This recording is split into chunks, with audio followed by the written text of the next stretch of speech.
Okay, hi! Everything seems to be working okay. Knock on wood, right? Hi guys, how's it going? Good morning, good afternoon, good evening, whatever the case may be. I am go by Mechanical Beanstalk. I'm a variety streamer who tries to do more like off the radar games, which is to say, so like indie games or games with a heavy modded community, games that have been shut down and been revived, stuff that needs a little bit more focus on, right? Sundays are when I do, I don't know, this is kind of like my unofficial Warhammer day. I really enjoy Warhammer 40,000.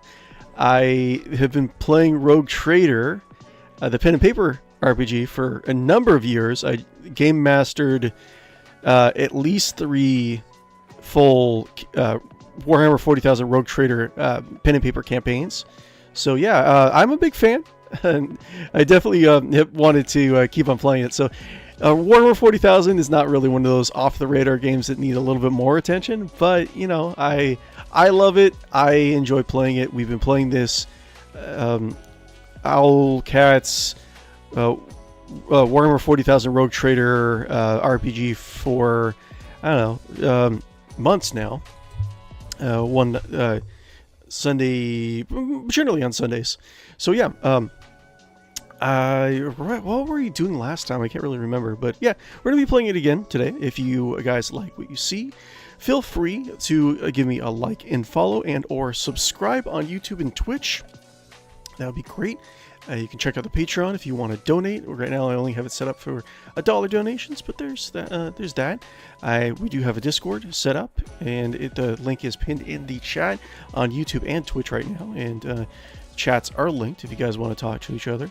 What else? I'm Mechanical Beanstalk on any sort of social media, so you Google Mechanical Beanstalk, you'll probably get that. And yeah, that's pretty much it. I'm going to load up Warhammer 40,000 Rogue Trader right now. I definitely am going to probably get onto some pen and paper Warhammer lore dives a little bit, because I did want to talk about that. We talked a little bit about one of the psychic disciplines that was not included in the CRPG. Last week, we got kind of off on a little bit of a tangent, so wanted to try it again. But oh yeah, I should probably do my intro about the game itself. If you guys are unfamiliar about Warhammer 40,000, it is a sci-fi setting in the far-off distant future where life is cheap. It's a very grim, dark setting where technology is very archaic and almost treated with a little bit of a mysticism. The human empire, the Imperium of Man, is very vast, bloated, and kind of over-the-top ridiculous parody of itself. There's elements of more elder horror, I would say, dark gothic horror, but also like the way I really like it, it's the big dumb universe side, where it's just like you have a gun mounted on your cathedral ship that can shoot a church from orbit into a planet and set up a church that way, and the style of it, right? So yeah, it is loading up right now. But yeah, that's the gist of Warhammer 40,000. The 30 plus years of lore written down in various novels. And the role-playing game side has its own series of novels. It seems like most of the Fantasy Flight Games era role-playing game, it sounds like it's canon, because the Calixis sector and the Cronus Expanse have been mentioned in the main Warhammer 40,000 line, so they seem to be canon. Anyways, I'm going to treat them as canon anyways because I love them so much. Anyways, let's go over to Rogue Trader. I'll switch over the window in just a second. What's going on here?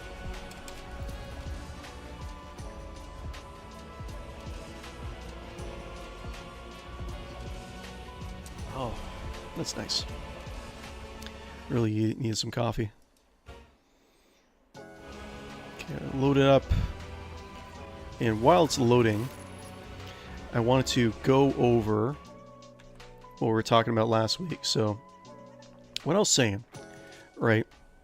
Oh, we need to do different background. Give me 1 second. Camera frames.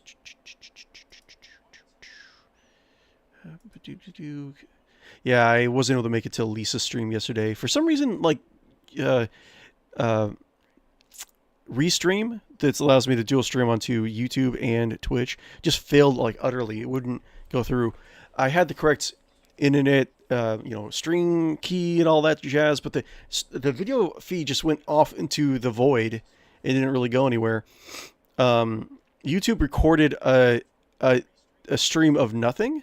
It was just like, it was so weird. Like YouTube had a problem. Everything had a problem. I tried to fix it the best I could that day, and now I don't know what I did. I don't think I did anything. I think it just kind of problem fixed itself. But yeah, essentially we'll kind of disperse some talk of this astropathic discipline, which other psychers can use. Of course, it's not just astropaths, but we'll just kind of go over like a very brief thing. We'll check on the game itself, and then every so often we'll come back to this. That's a general plan. So essentially, the astropath discipline, Void Frost, right? As they travel through the, I said this last week, but I'll just do it again. It's only one paragraph.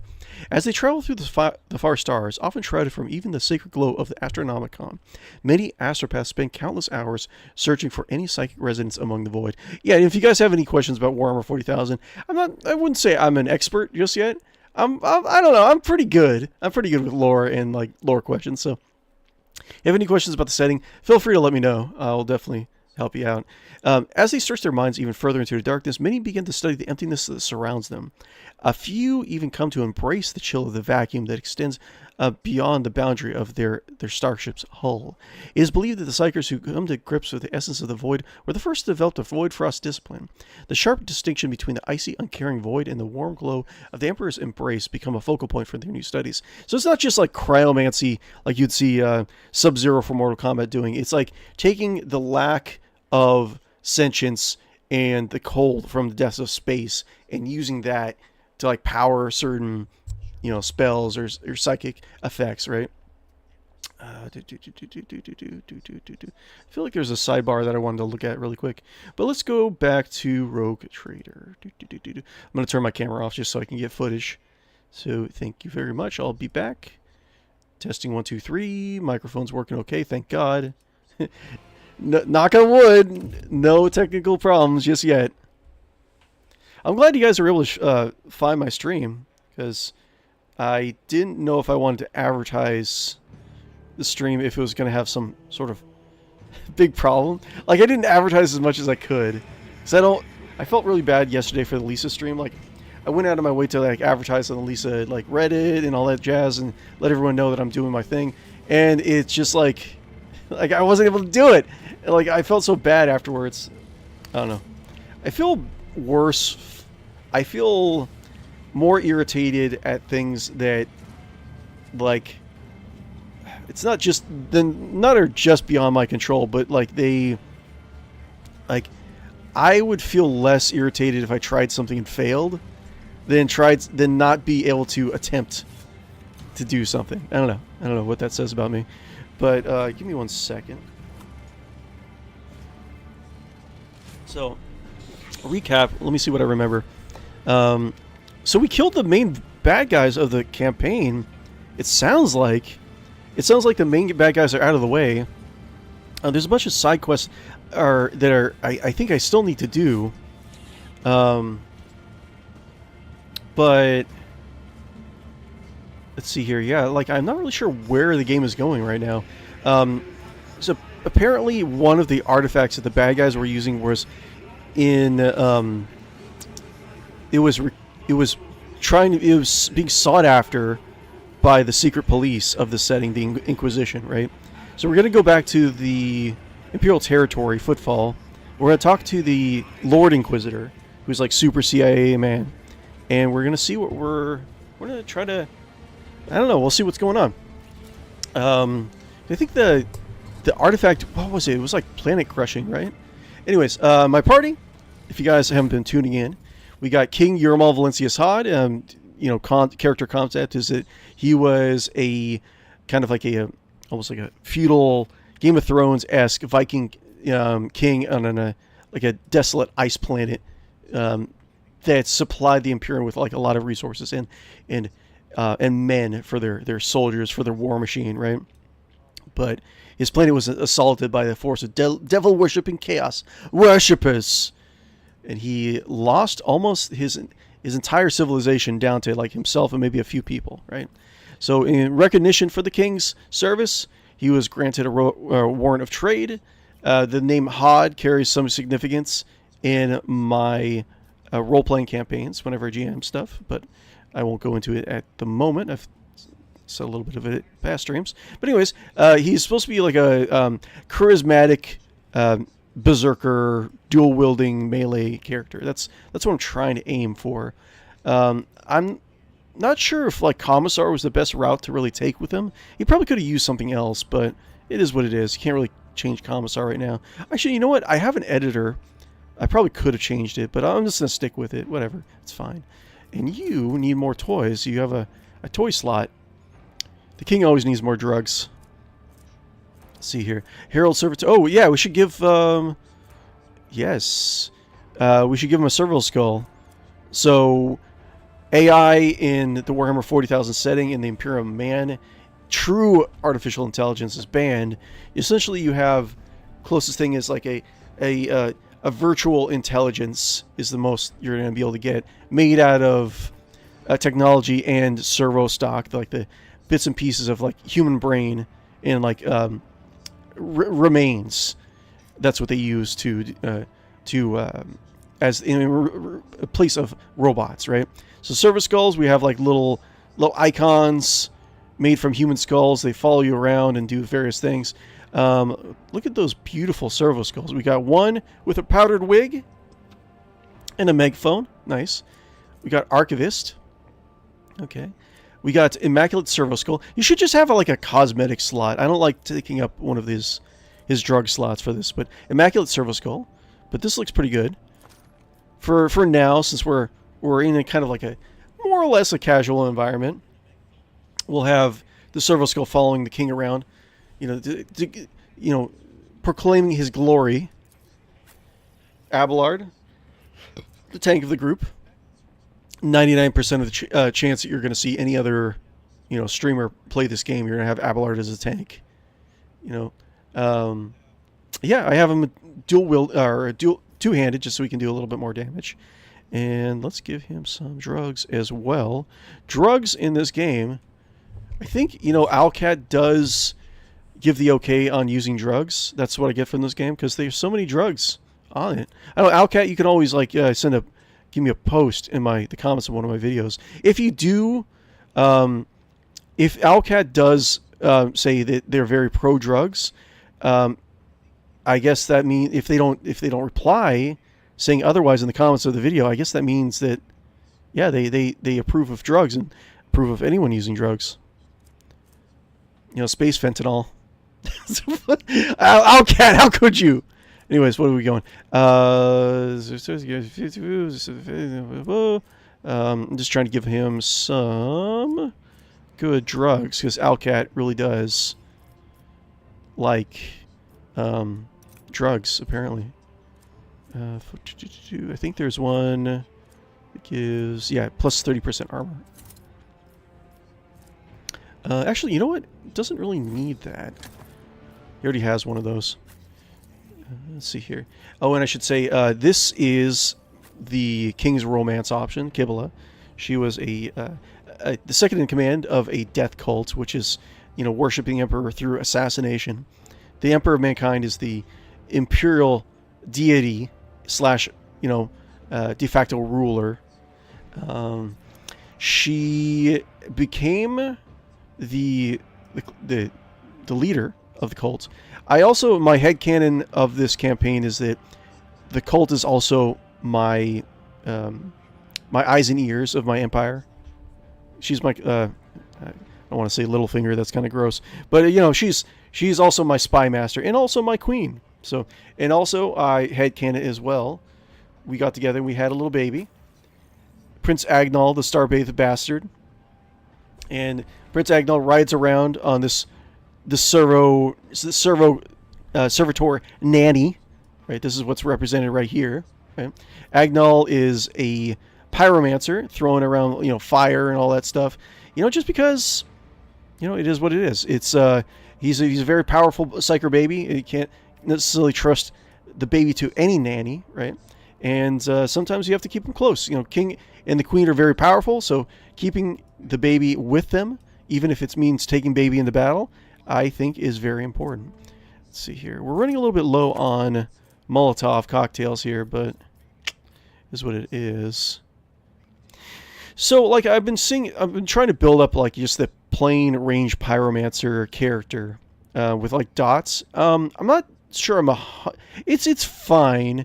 I think the character build that I made for this mercenary, I think it lacks the ability to do multiple attacks, because the character has a lot of good, strong hitting stuff, but it just, like, it seems like I always have leftover AP, right? So, I don't know. Maybe I can learn other psychic disciplines. Maybe that would actually help. Use more, like, buffs and stuff. Maybe that would help. I should probably look into that. Anyways, what are we doing? We're going to talk to the Lord Inquisitor. We're going to see what his deal was for that artifact. And we'll talk to our buddy over here really quick. Zeta 42. Request processing channel open. Trade terminal Zeta 42/33 Mu hears and heeds. State your request. Glory to the Omnissiah. Why do you keep saying glory to? Tell me about the saying glory to the Omnissiah. I already know it, but I'm kind of curious to see his opinion on it.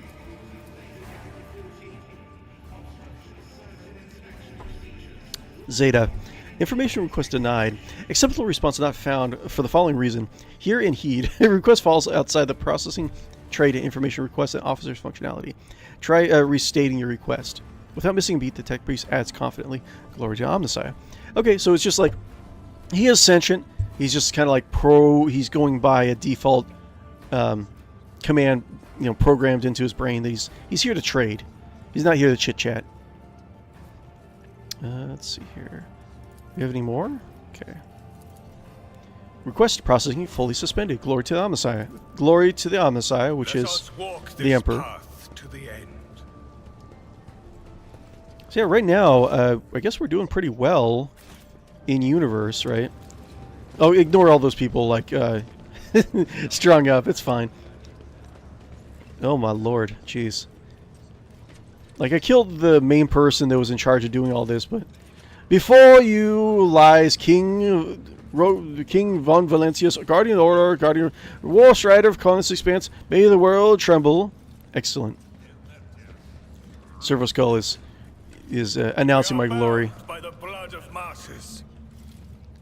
Look at all these burning. Look at all the burning books. Trying to keep warm, you know. You got to burn some books. I like how the trees are still up and healthy throughout all this. They know their priorities, right? Burn down the peasantry. Use their water rations to water our plants. Oh wait, did I? Hold on. I think I did come here, didn't I? I came here and they said that the... Oh shoot. Yeah, that's right. I did come here, and the Lord Inquisitor's servant said that he was in blinkety blank area. So I have to go back to my ship then.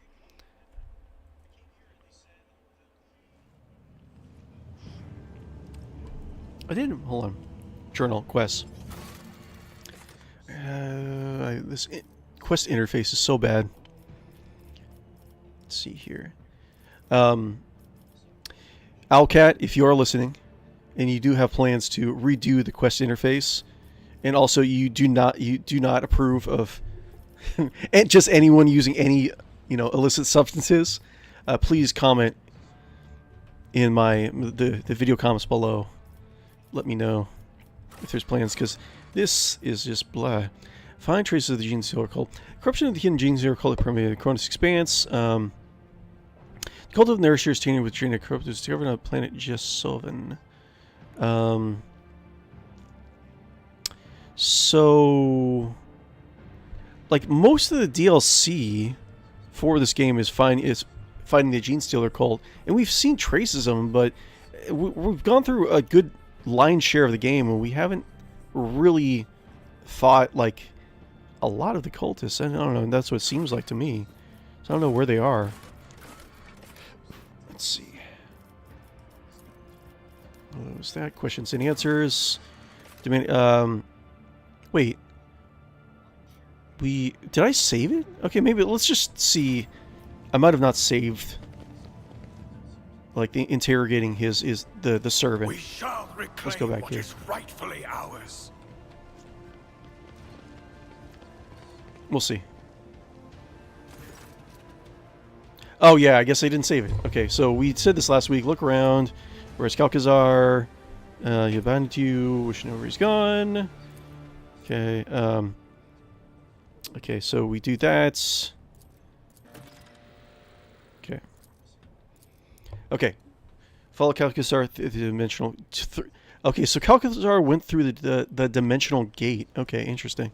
Okay, now we can peace out from this place. I don't think there's anything else we need, right?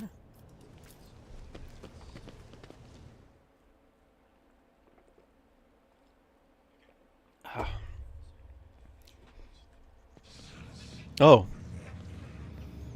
Okay. What's going on?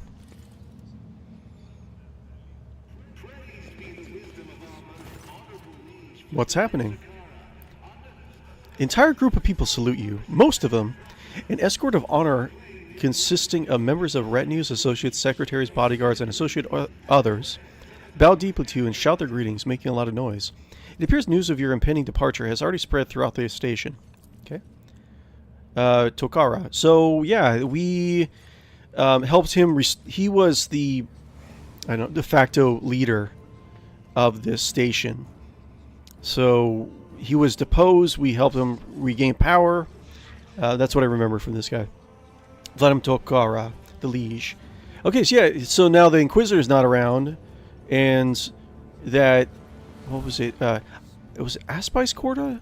Is the other rogue trader Corda? We had to kill her in order to prevent her from, just causing too much anarchy on the space station. Because this is like one of the last real bastions of Imperial power in the Cronus Expanse. Really.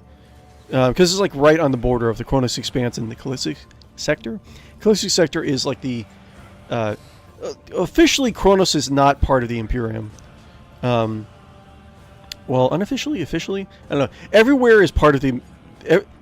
Technically, everything is part of the Emperor of Mankind's domain, but this is not like the Cronus Expanse is not like a working sector of the Imperium. Like, it doesn't have a lot of the same bureaucratic, like, red tape or militia might.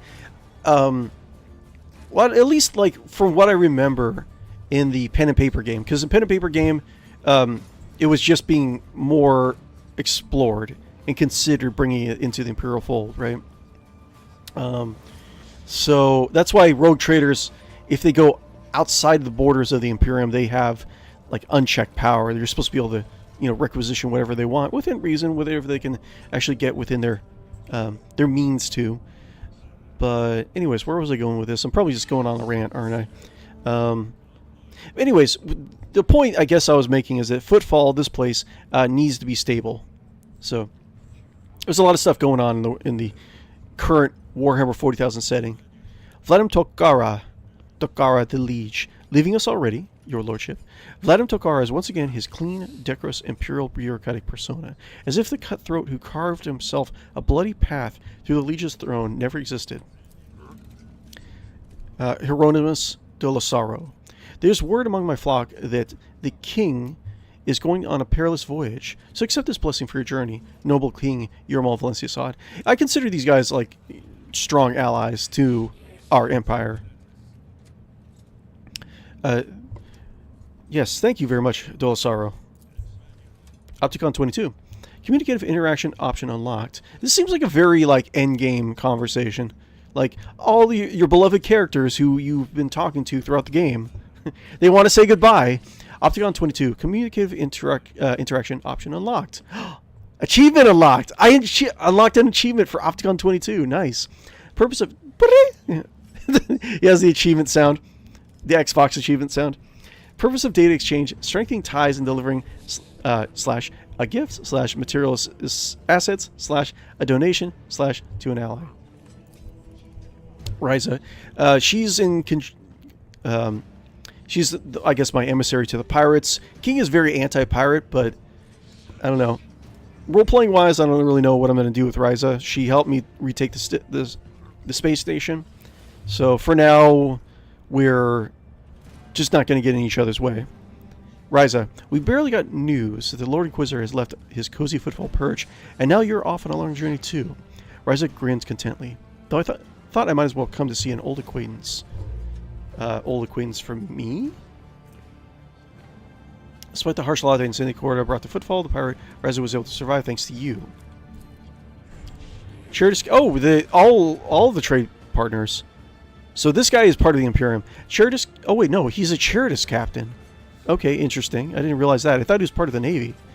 Chartist Captain Austerius Thorfast, an officer in the Imperial Navy uniform. Pulled his hands in the sign of the Aquila. It is an honor, my king. I am here on my superior's orders to pay respects to House von Valancius. Okay, interesting. Have you come to wish me good luck, Vladimir Toka? Yes, your lordship. You're a valuable business partner. Although I'd much like to take our trade relationship to a higher level of trust. When you're back for your expedition with trophies, remember that I can offer the best price. Revise, get off the smuggling, take care of footfall instead. Keep up the good work, but remember, you're running your business under my protection now. Have no doubt in my memory, your lordship. House von Valancius and the Hodd can always count on a worthy percentage of my organization's income as thanks for your generous patronage. Is blessing me the only thing you're here to do, Hieronymus? And to wish that that on your journey through the darkness, the Emperor grants you revelations and opens your heart to our teachings. Wait, what is it? Does he not think that I'm a practicing imperial cultist? You have seldom cooperated with the Drusians. Okay, well, it's just the opportunity hasn't really presented itself. One of my planets is given over to like a giant shrine world, man. So I don't know. You should cut me a little bit more slack, personally. Oh my God, you're back, Goldtown Hilm. It's good to see you again. Hold on, let's see here. I preferred an extra delicious flavor of banding for you this week. Gold down, bye bye. Every week. Okay. Let's see here. If that happens, come to me, and perhaps you might decide to make our cult part of your circle of close friends. May the Emperor help you in your undertaking. Keep your faith, King Yermal Valancius Hodd. The Expanse needs your faith. Opticon, why have you come? This unit / regrets / is disappointed / is indignant at / the fact that links of sufficiently high priority have not been established between House von Valancius and Cognizant's fleet. They're just like, complaining that I haven't given them a lot of rep. I haven't earned a lot of rep for their factions. You know what? How can you be so cybernetic and also be so whiny? Seriously. While unable to place any research assets at the disposal of House von Valancius, this unit hopes / prays / is counting on the reliability of the prediction / that your expedition will be successful. Let's see here. Glory to the Omnissiah, Tech Priest. Glory to the Emperor, Rogue Trader. Okay. The best functionality prosperity to you.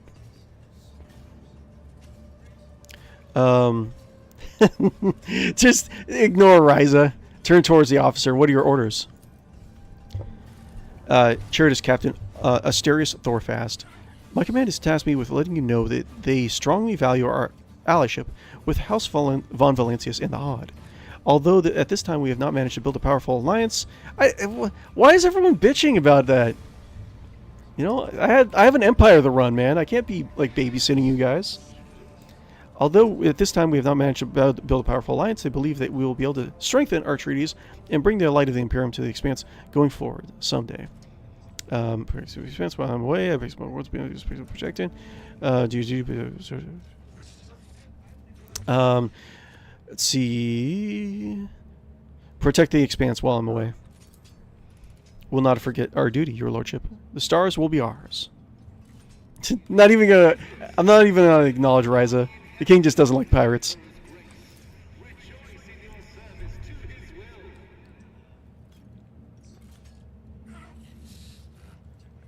Just drinking some coffee.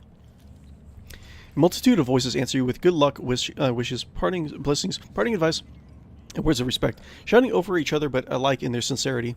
For a second you feel especially clearly that you will not see any of these people ever again. Oh my god.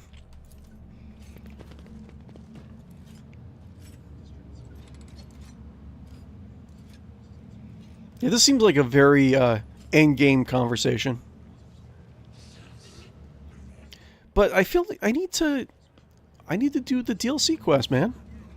What is DLC? His Lordship, King Yamal, by the grace of the God Emperor and the Sacred Lords of Terra. Let's see what my servitor is saying. Bearer of the Warrant of Trade, Seller, Inheritor, and Guardian of Humanity comes. Beep, beep, beep, beep, beep, boop. Cool. If I knew how to do mods, if I was more tech savvy, I would add mounts to this game. Just because it would be ridiculous. Guide our way. I'd like to be able to like... Oh, wait, do we have everything? Hold on. Abelard, where are you going? Abelard! What's wrong?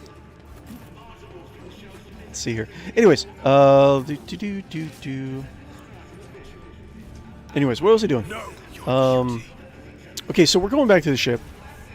I don't think there's any real reason to stay here, right? Let's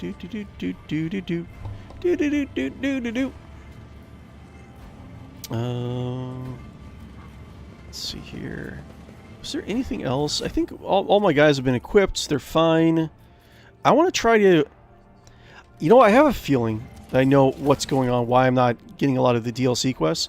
I think there's that event where I have to go to the choir master and go through the ritual to find the Gene Stealer cult on my ship. I think that's necessary. I think you have to do that.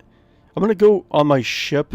I'm going to go to the Astropathic choir chambers. I'm going to talk to the choir master.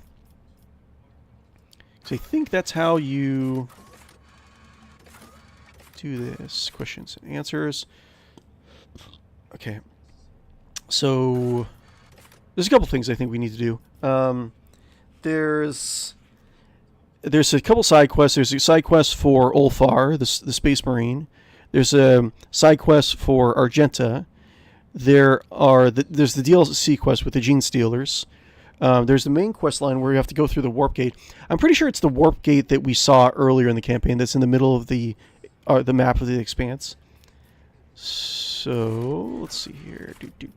I failed so many quests, shouldn't I? Like this, who possibly Sally's Prime? What the same Argenta? So discontinued. Oh yeah, then there's Pascal's quest also. So yeah, we have a lot of side quests to do. The stream series is not quite done yet. The fuel lever on the ship. Okay, once we go back to, I'm gonna try to figure out what's going on with this. We've had this quest for a while. Certain matters demand the road trader's personal attention. Okay, so I'll scour the ship's bridge. Oh wait, no, it says click. Wait, hold on. Journal. So it says I have inspected the fuel lever. Yeah, whatever. Whatever. Let us walk this path to Alcat, I don't know why you're so... I really don't know why you're so pro-drugs. I really don't know. I don't know, maybe there's something I don't know. Maybe you could just comment on social media, comment in one of my videos. You can say why you're so pro-drugs. I don't know. It baffles me why a very respectable company such as yourself, Alcat, is so pro-drugs and pro fascism. I know you made a game like this which has fascists in it. What's going on, man? High Factorum Generous Danrock, the goat. You don't look at this guy and say that or think that he's able to like hold his own in combat, but he was able to like shoot some cultists like early in the campaign and like take a chest wound too. Like he's pretty cool. My king, we have a long expedition ahead of us. It would be reasonable to replenish supplies, ammunition, spare parts, better equipment. Who knows what we're about to face? Simple piece of advice. I still have unfinished business at Footfall. Sure. Bless your prudence, Lord Captain. Okay. Cool. So, yeah, that if we go to the main quest line, it's probably going to trigger like the last stretch of the game. Just a guess.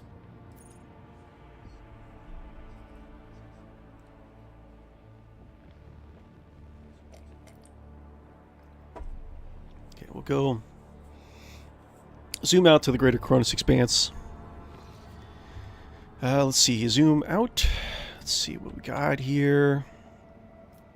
This is follow Calculator through the dimensional gates. Plasteel.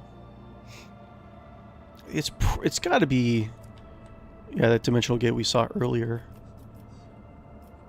So the other quests are not marked. It doesn't look like it, anyways. Look at all this stuff that we haven't even seen. Wonder what's going on with Winterscale, man. Like he just kind of like went off and did his own thing. I don't know. Anyways, let's go back to the bridge. And we're going to save.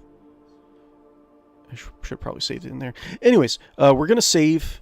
And we're going to see about doing that ritual. And see if that unlocks the DLC stuff. Because I think it was implying that only through the... I thought we had...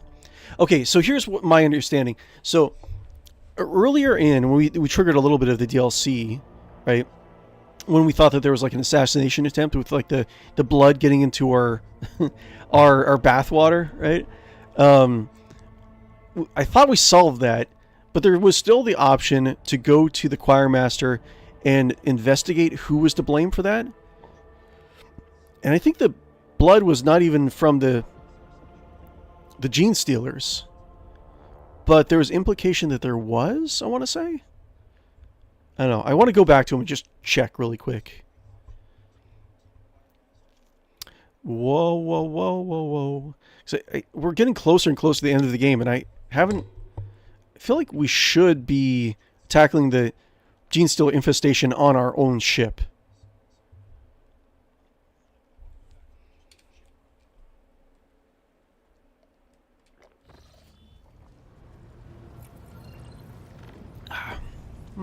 Good. Made some malted honey coffee again. It's pretty good. I gotta make my coffee a little stronger though. Like, it doesn't really... I need a little bit more caffeine to get me through my day. Let's see, every way is bad way. No joke. Okay. Let's see, we'll do... Talk with... Since we're already here, might as well talk to Janris. See if anything else needs to be done. Transportation of some goods. Oh, wait. No, actually, hold on. Go back. Let's see. Go... Check on the colonies. Anything else going on? I think a lot of the quests are just not... Like, yeah. There's like so many more slots here. But I feel like I've done everything. And we'll do some trading. transportation of some goods. I think I'm supposed to build up my reputation with the Drusians. Let's see. Yeah, but they don't really want anything. Hieronymus de la Sorrow, the preacher of the imperial faith. Look at all this crap, man. Look at this. How? Dragon scale armor? What the? Reject the flesh. Okay, it's 4 Pascal. Interesting. Modified artificer armor. Look at that golden gun, man. Beautiful. I'm not really a gun nut, but I'm so into Warhammer 40,000 that I'm starting to kind of like I see the whatever it says, like the mark or the make of a certain type of like weapon. I'm like, oh, that's from this. Oh, this could fire at this speed, you know? Like I get all nerdy about it in my head. What is this? Flame weapon Judex. Ooh, better flamer. Oh, look at that also. But yeah, I've had a greater appreciation for killing weapons by being more of a fan of Warhammer 40,000. Judex, interesting. If a target hit by this flamer's attack is suffering from burning at the end of its turn, that target explodes. Okay, cool. The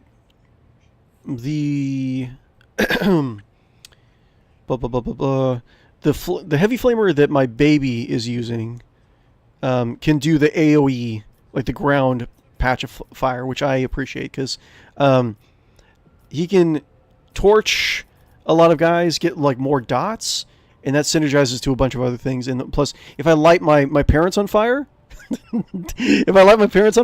I can make them immune to said fire, and then they deal fire damage, right? So, always good to have more of an option for setting things on fire for baby. In my personal, let's see, if we improve lightweight boots. My personal opinion. Attack. This would actually be better for the king, right? If the warrior has melee weapons equipped in both hands, their slash ability makes an additional melee attack with a secondary weapon. I should probably do that. Let's see, select tradable. Then I can do, yeah, get this for the king. More attacks for the king is always good.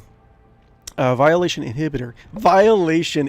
Okay. When the wearer uses controlled shot, oh, it's a sniper stuff. I'm getting a lot of sniper stuff, and I'm getting a lot of, push gear. You know, if you push something, or someone rather. When the wearer hits metal claw gloves, when the wearer hits with a melee attack, their combat armor is reduced by -2% until the end of combat stacks.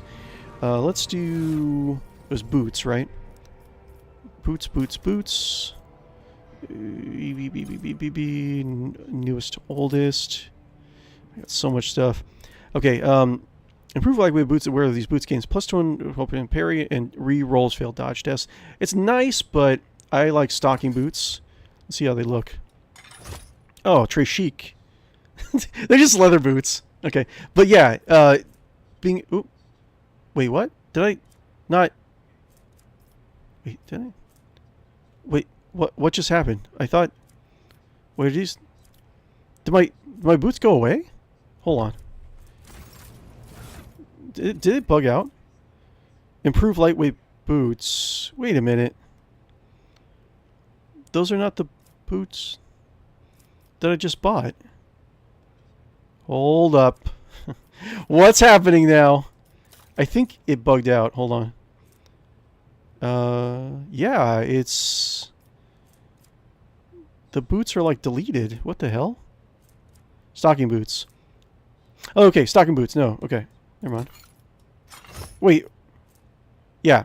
If the wearer has melee weapons equipped in both hands... Oh, I don't know. Who knows? I think I might have missed something. Maybe I just need more coffee. So, wearer has melee weapons in both hands. Their slash ability makes an additional... Yes. Okay, cool. I think I might have made a mistake, but... stopping transportation of goods. Check out some of these guys. Breath of Purgation. Flamer. It's an alien flamer. Stream. For each hit by this flamer's attack, the power of burning inflicted by a flamer's attack is increased. Power of burning is increased by 3 until the end of combat. For each target hit by this flamer's attack, the power of burning, so dots, inflicted by the flamer's attack is increased by +3 until the end of combat. I'm assuming that stacks. It's interesting. Yeah, what was I saying earlier in the stream about like the pyromancer baby? I'm not sure if having a flamer and being a psychic flamer really jive very well, very mesh really well, right? No. There's probably better builds you can do if you wanted to be like a fire damage dealer. Preacher's armor. Emergency Vox casters. Whenever such a trauma is possible, all allies immediately attack their nearest enemy with an attack normally costing at least the AP. Eroding autogun. It doesn't seem to be that great. Okay, let's take a look at this really quick. So, eroding autogun, right? Solid projectile and las weapons, even in the pen and paper RPG, they're not the best weapons you can normally get, but they're most plentiful. Most thing you'll run into, right? So running autogun, 10 through 12, potentially 8 hits, but the armor penetration is crap, right? So you're not going to be doing a lot of damage with those hits. So it's like, it feels kind of pointless. I think you can get a talent that increases armor pen on autoguns or like solid slug projectiles. Targets hit by this autogun suffer plus 20% more toxic damage until the end of combat. Solid projectile weapons have increased over penetration. Okay, so more likely to hit when you're shooting into a group of people. It still doesn't seem that great, right? I guess it's probably like a lower ability. It's a lower or more of an early game weapon. So like the reputation is not really spectacular. So Starmist Scarf, that looks really cool. If the wearer is not wearing any armor, the start of combat they gave him plus 40 dodge. That's pretty good. The wearer's psi rate is increased by +2. Huh, that seems really cool. There is a lot of, like, I think I've said this like plenty of times, but there's a lot of very interesting builds you can probably do. Trader's Captain. Can I just get the reputation up? There we go. Cool. Scrap container. And then Auspex. What do I have? 5%. Wait, I have 20% critical hit chance with what I have. So that was kind of pointless. Yeah, whatever. I'll just buy it. Nothing really too crazy. Anyways, I did a lot of stuff that didn't really have any effect, really. So, I don't need to save it. Let's just go to our elevator. And we'll go to Astropathic Chapel. And yeah, it's going to be my current party until the end of the game, probably.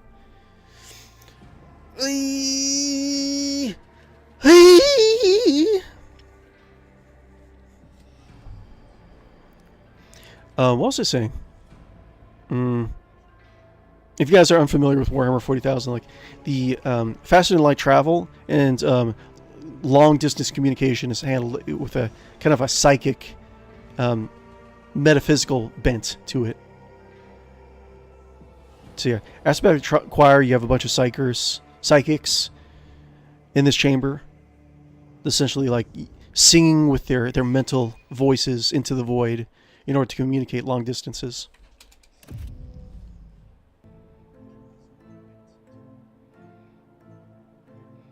Okay, so I'm going to go up to this guy. If it gives me the option of doing the ritual, Let the faith guide my path then to I guess I glory. might just do it. Just to see if it unlocks the DLC quest. I have a feeling that it does somehow. Hello, Master Wise. Oh, never mind. Okay, so I don't know what's going on with the DLC. I guess Did I just miss it? Anything else? Sorry.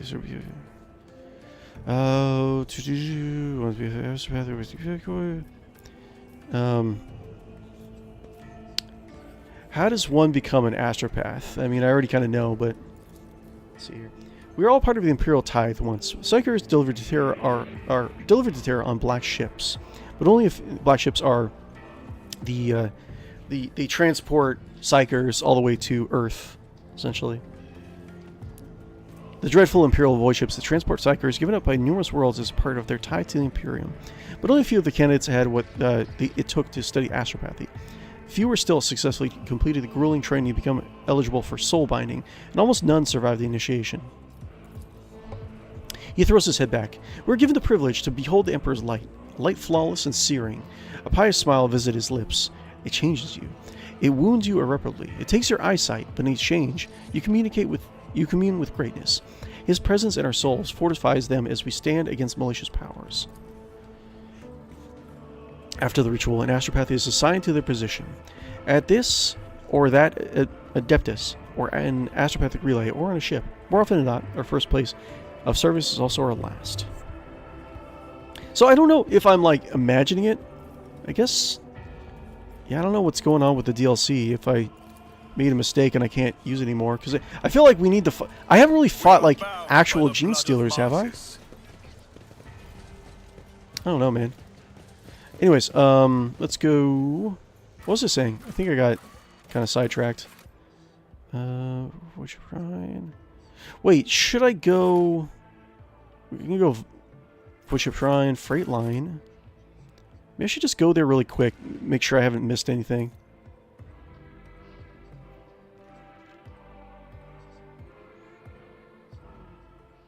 What was I saying? Was it important? Okay. Well, I guess this is a good like side tangent, right? We can go back to, because I really wanted to talk to you guys about some of the pen and paper lore, right? So we just talked about Astropath and Psychers, right? So we can go back to internets really quick. Internets. Hello again. Hi. And then we can go back to this. Okay, so we talked about the Void Frost discipline, which essentially it's not your typical cryomancy type. It's more like you're out in the icy blackness of space, and you're gaining energy from that aspect of the world, right? So I'm gonna look through some of these other. Oh yeah, Void Frost discipline itself, right? So generally, if you're a psyker and you are trying to master a discipline, the discipline itself can like change you. So if you're a pyromancer, you become a little bit more hot-headed. You can have like sparks can fly off your body. If you're a biomancer, your flesh can like shift and look a little bit more malleable, right? Void Frost is at Psi rating 1 through 3, if you're a weaker Psyker. The Psyker gains a great degree of comfort in dealing with the harsh chill that empty void inflicts upon the soul. In doing so, you may detect hints of life and mental activity within the void beyond the vessel's hull. So, like if you're trying to master the Void Frost discipline, you start to just like instinctively know where life is, right? When you're stronger, the Psyker may sometimes become unconsciously aware of anomalies or signs of life in the void within several void units of his craft, so like a certain amount of distance from the actual ship itself. At Psi rating 7+, the Psyker has an intuitive reaction to all things with disruptive ebb and flow of the void throughout his current system. Efforts to explore space seem intuitive, but planetary atmospheres seem unnatural. Basic technique, or the chill, if you actually specialize in that discipline, in the pen and paper RPG at least. As the Psykers begin to embrace the ways of the void, they must first grasp the necessities for... give me 1 second, guys. I'll be right back.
Alright, I'm back. Heading back. Thanks for waiting. You know, whenever my DoorDashers get here, right? Like, whenever they leave, I'm like, you know, make sure you have a drive safe, you know? There's a lot of crazies out there on the road. Like, drive safe. And they're always like, yeah, you too. I'm like, okay, you got places to be. I get it. So anyways, going back, Void Frost Discipline. As Psykers begin to embrace the ways of the Void, they must first grasp the necessities for unprotected survival amongst the very environment that they must seek to master. The most crucial first step is learning how to overcome the risk inherent in survival without a pressurized atmosphere and without the warmth necessary for life. Okay, establishing the necessary techniques for calling forth a survival environment from the depths of the warp is a rite of passage for those who seek to master the Void Frost Discipline. For Psykers, this very first step is an intuitive reaction. Their understanding of the Void naturally compels them to create a livable environment. Okay. However, some Psykers inadvertently exhibit this ability under life and death conditions, such as being involuntarily expelled from their vessel. Okay. As a full action, the Psyker is able to focus this energy to draw power from the warp against the isolation chill of the Void. Implementing this technique requires a first focus power test, blah, blah, blah. On a success, the Psyker creates a bubble of warmth and air, which permits the Psyker to survive unprotected in a vacuum for a limited number of hours equal to a Psy rating. Okay. So essentially, you're able to go out into space and not, you know, freeze and explode, right? So that's great. That's awesome. If you're able to, practice, if you're a practice Void Frost disciplinary, right? Let's see here. There was Quest for Warmth. What's a cool one to look through? As an example, I don't know if I'm as much of a master of the Rogue Trader CRPG to really try to translate a lot of this stuff. But if I have some ideas, maybe I'll just kind of go it out. I'll just pick out a couple powers that I think might be interesting. Okay, so Embrace of Emptiness. I'm just going to pick the first thing I see. So Embrace of Emptiness is one of the powers. Within the depths of the Void, it's not uncommon for a vessel to suffer catastrophe that leaves its crew injured and the craft distant from any aid. By exercising his understanding of the Void, a Psyker who has mastered this ability... Hello? Where was I? Psyker who has mastered this power can wrap himself in or an ally in the Void's icy embrace, stabilizing his target and allowing it to survive with the harsh conditions for some time. This condition requires a delicate focus to take a full effect, and so it cannot place an unwilling target into protective sleep it grants its allies. However, in a pinch, some astropaths use it to slow and disorient attackers. So the Psyker uses a focus power test. If it's Psyker and the target is a willing ally, core body temperature drops in all of his metallic processes. So essentially, you have you freeze a willing participant in like ice and cold, and like you put them into like cryo sleep essentially. And you can. So most of this, if you would have to translate it to the CRPG, it was just like be like a stun or a knockback, or you would be something that maybe gets a resistance to injury. I don't know. Like, how would you do that? Because essentially it's just keeping from people from like bleeding out, right?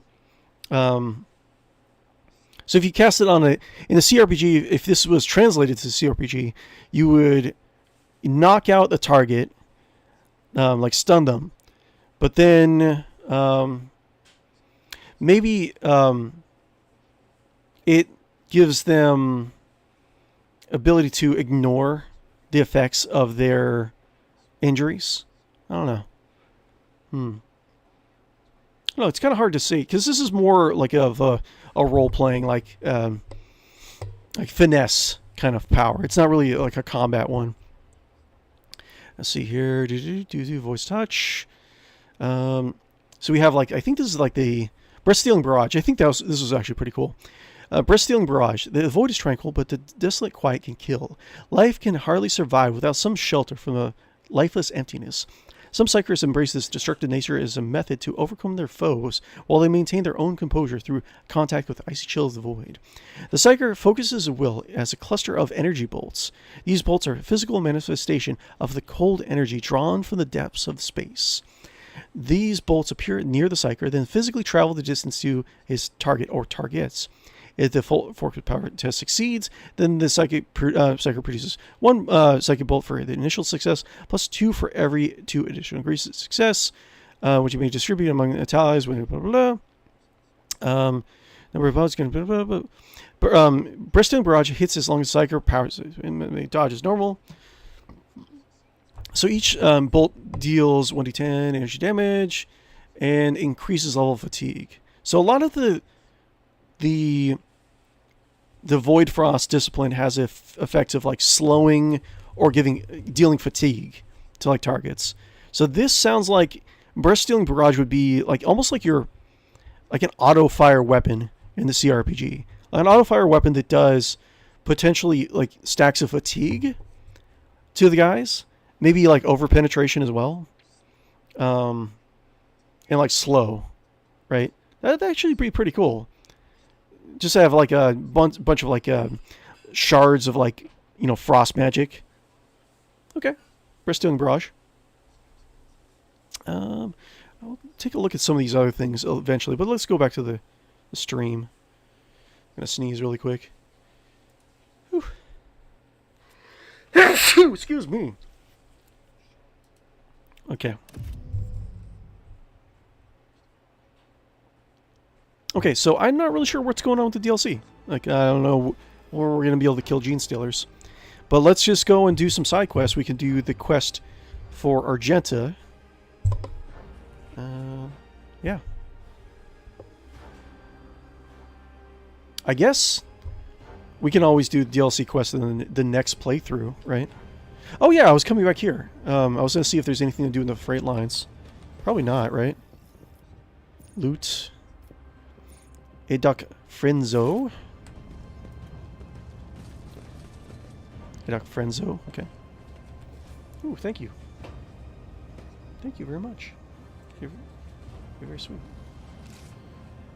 My wife gave me a breakfast sandwich.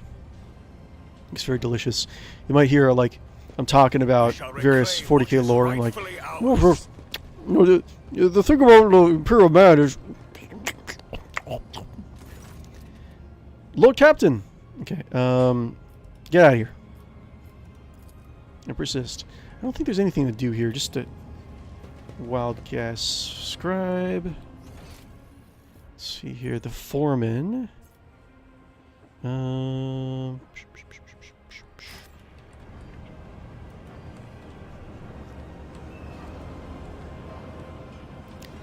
don't think there's anything to do. Probably just load it. I think I probably missed my chance somehow. I don't know what I did, but I feel like I messed up the chances for the DLC. Door.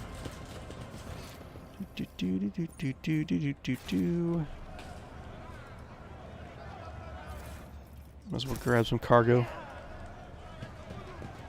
Let's see. I don't know if I want to grab all this cargo though.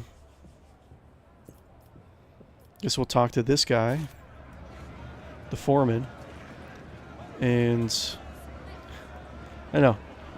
If nothing comes of it, then I guess we'll just load. The foreman.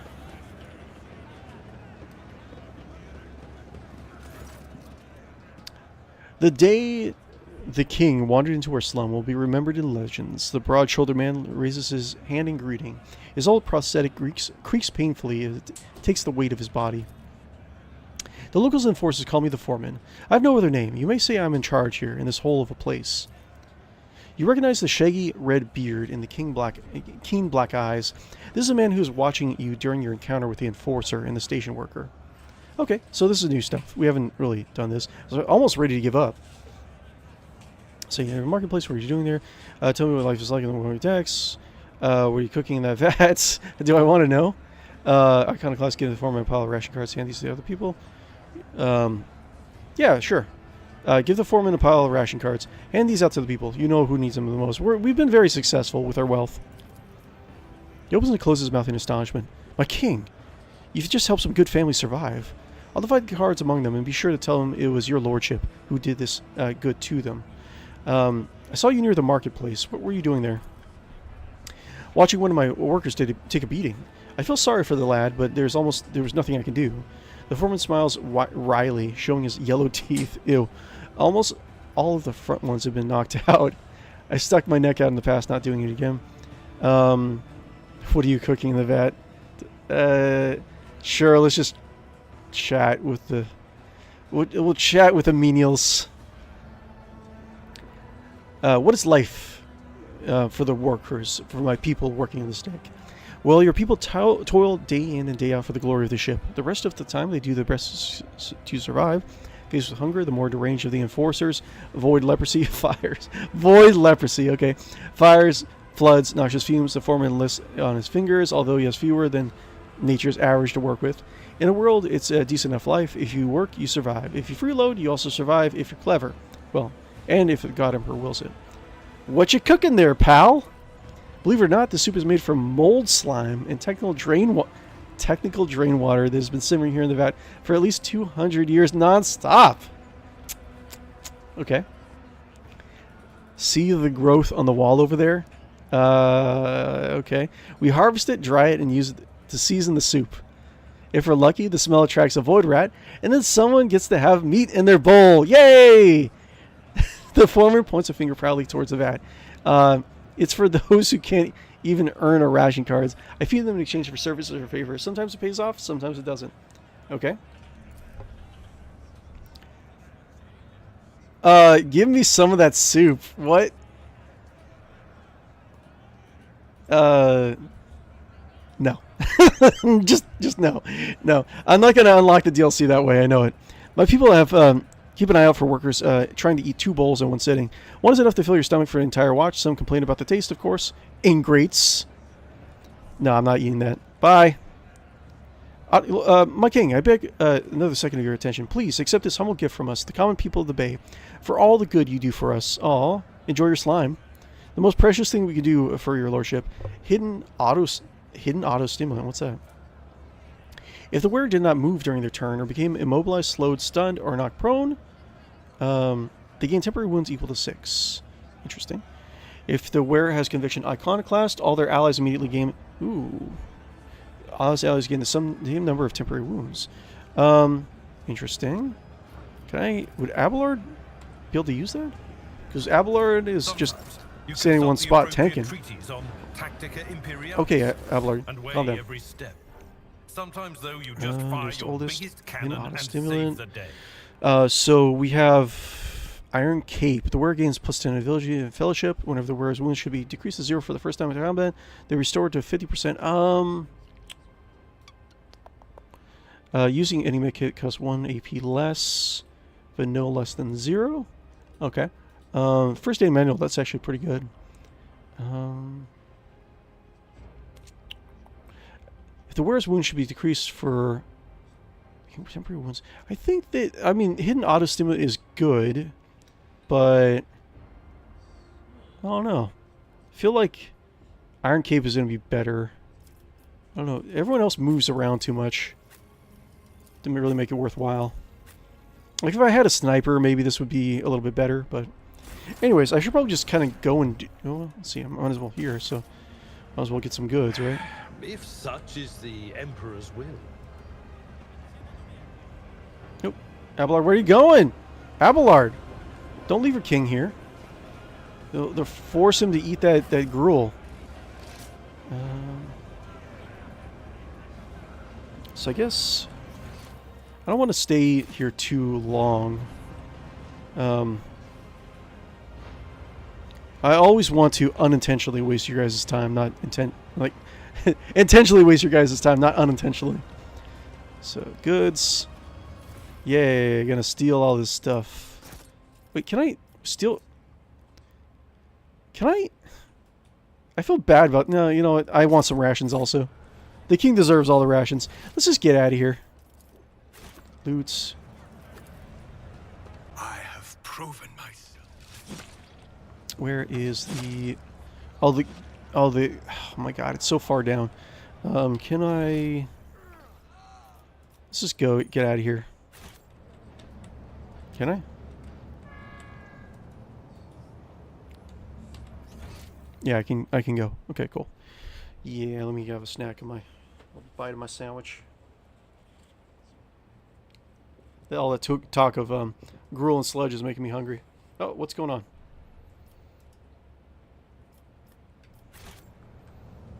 But you guys can't move? What's going on? With each step, I forge my destiny among the stars. Okay.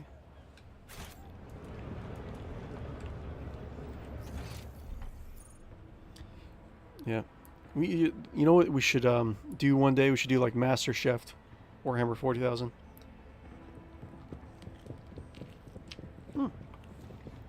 Yummy.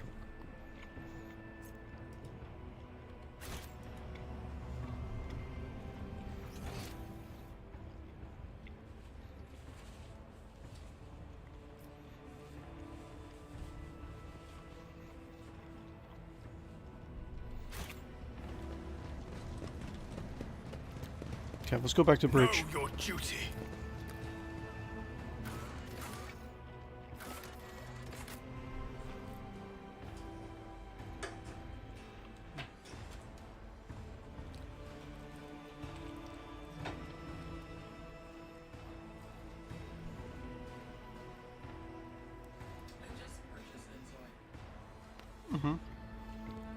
Isn't it like $50? It's 39. Oh, okay. They must. Okay. Let me know how it is.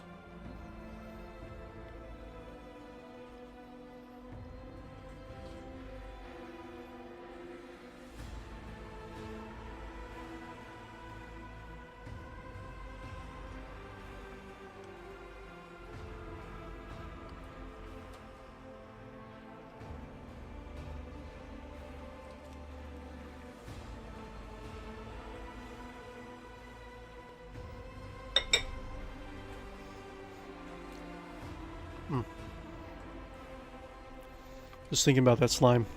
So tasty.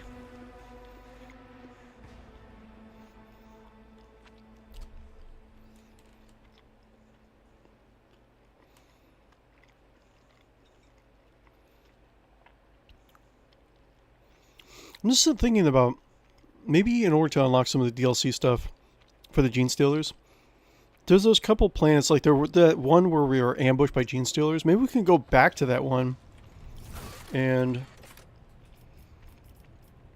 let me do like investigation options for it. The cult of Nourishers changing was discovered on the planet 𝕽𝖌𝖚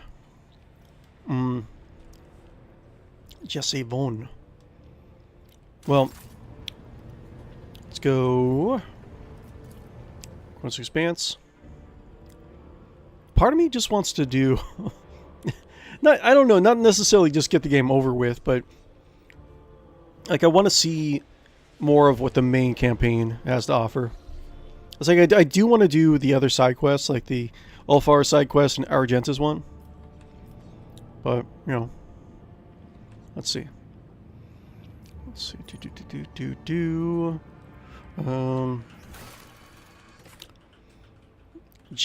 I don't even know where that is. Wait, isn't there a known star system? 𝕽𝖚. For Bundis. 𝕽𝖚. What's this? Colonized. Wish I could just like try to find a planet in this list. Let's see here. Oh my god, do I have to look through all of them? 𝕽𝖚. Like I have to look through all of the different star systems in order to find 𝕽𝖚. Okay, can I focus on this? Hold on.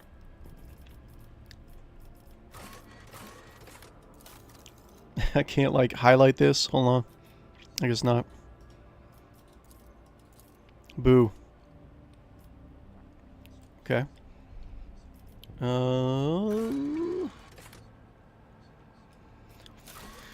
Let's see. Salus Prime. But it's like it's not marking on the map, right? So I have to look through every single system. Oh my lord.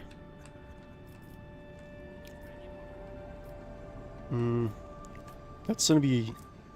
God damn. Okay, well, let's do this. Let's do it. Let's look for just... I'll just write it down. Why not? I wonder why it's not highlighting these planets, these quests. That's weird. Okay, so capital world of Dargonis. So Dargonis will, if we go by Dargonis, we'll see if there's any other like investigation options there. So Dargonis, and we have to take a look at the 𝕽𝖌𝖚.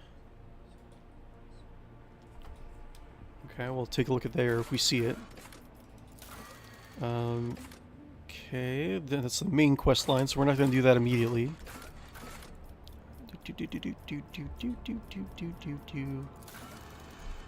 Okay. Salus, look at the world of Salus Prime, and with it is heretic. Okay, so we have to go to Salus Prime.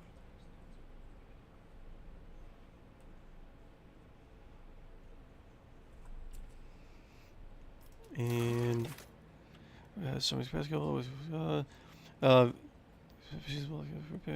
in the Chronic Japan.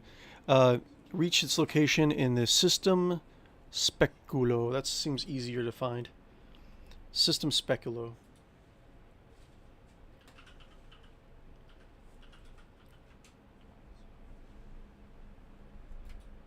I haven't had Pascal in my party for a while. Let's see. And then there's Ulfar, right? Ulfar. Wait, where's Ulfar's one? Am I crazy? I could have sworn that I had the quest for Ulfar. Where is it? Am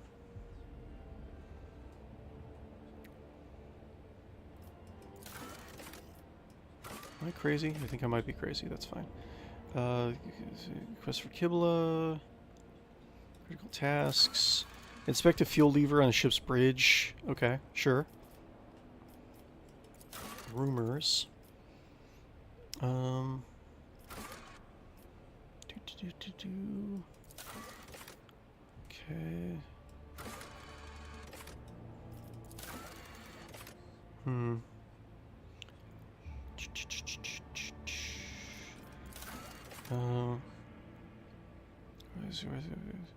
There's a lot of rumors. I don't know, maybe I can look into that. There's a lot of rumors, though, I haven't really looked into.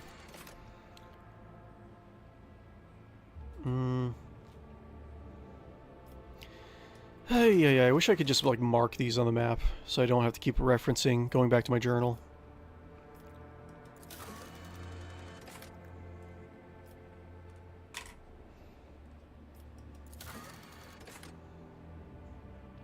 Anyways, just go around, I'll look for stuff. Soto's tomb. Not explored. Space combat. Oh, space combat awaits in the system. Oh, sure. We haven't had space combat in a while.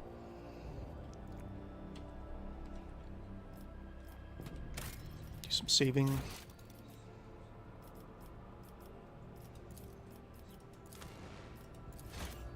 And do we have an officer for everyone? Posts. Okay, cool. Okay. Let's go here. Safe route.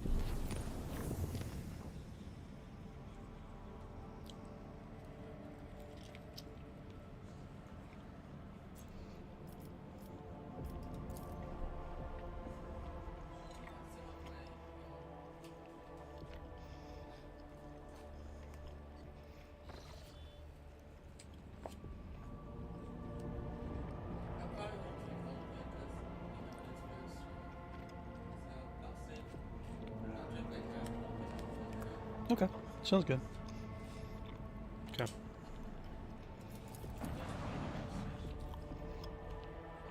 Okay.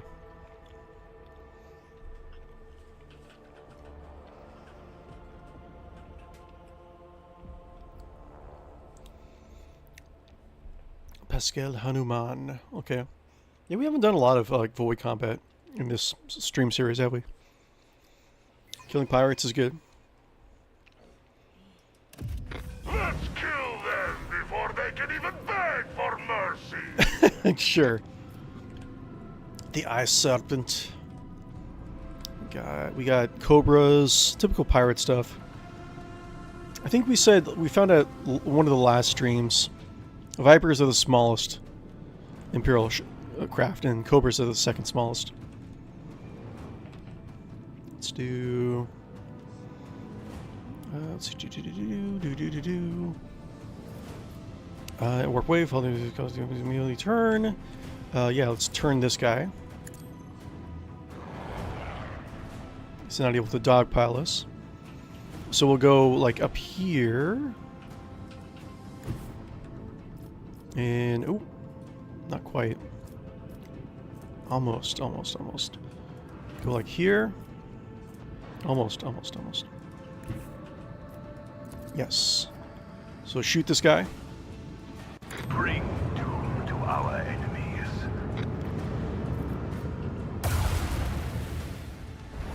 Shoot this.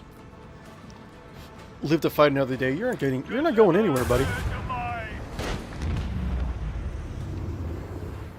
Okay. Can I do swing run? No, I cannot. Let's see. New heading.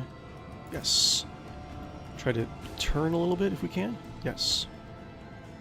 I think I don't have enough. I'm still not going to have enough room. That's fine. Go here. Full ahead. Then we'll do starboard. Enhanced shields. We'll do Starhawk bombers. Right, the starfighters. Let's do yes. Bombers. Rain destruction upon our enemies. Okay. And then we'll do anything else. We're good. Bombers. We'll see if I can get them a little bit closer. Cool.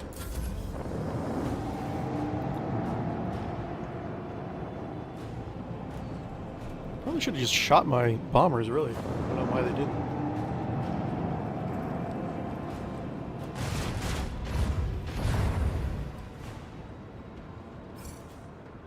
Okay.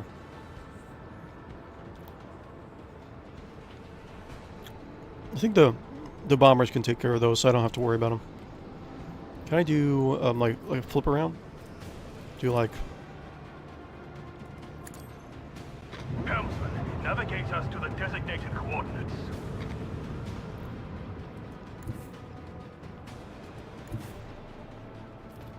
I guess I could just fire at them. Unleash the power of our lance batteries.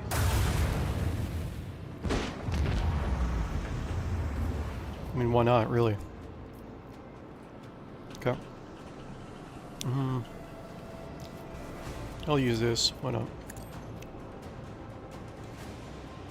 I get some weak spots.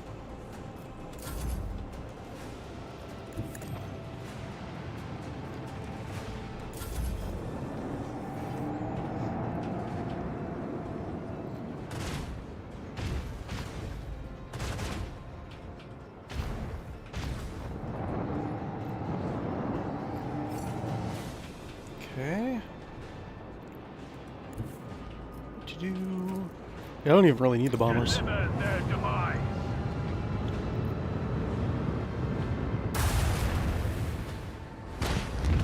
There you go. Okay.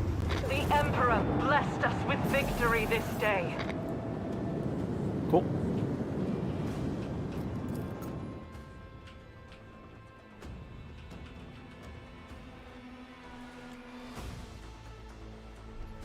Okay, where are we going? Unidentified void ship.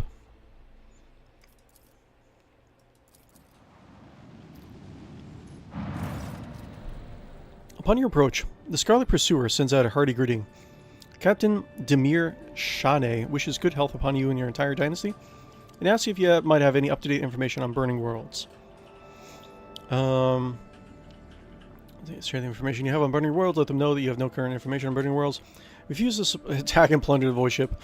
I'm not a pirate. Information. Cool. Oh, it's their Casabella mission. Oh, they're the coal trade guys, I think. You receive the Scarlet Pursuer's predicted itinerary, information on systems in which you find it later. The captain looks forward to meeting you again and acquiring information on Burning World should you possess it. Empty soul trap. Okay, cool. Great, thank you, I guess. And not explored? Have I not explored this system? Not really sure why.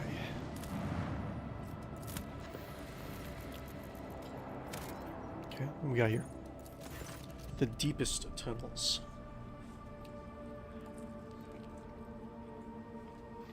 The gigantic asteroid surface is densely sown with craters and pits leading into the deep caves.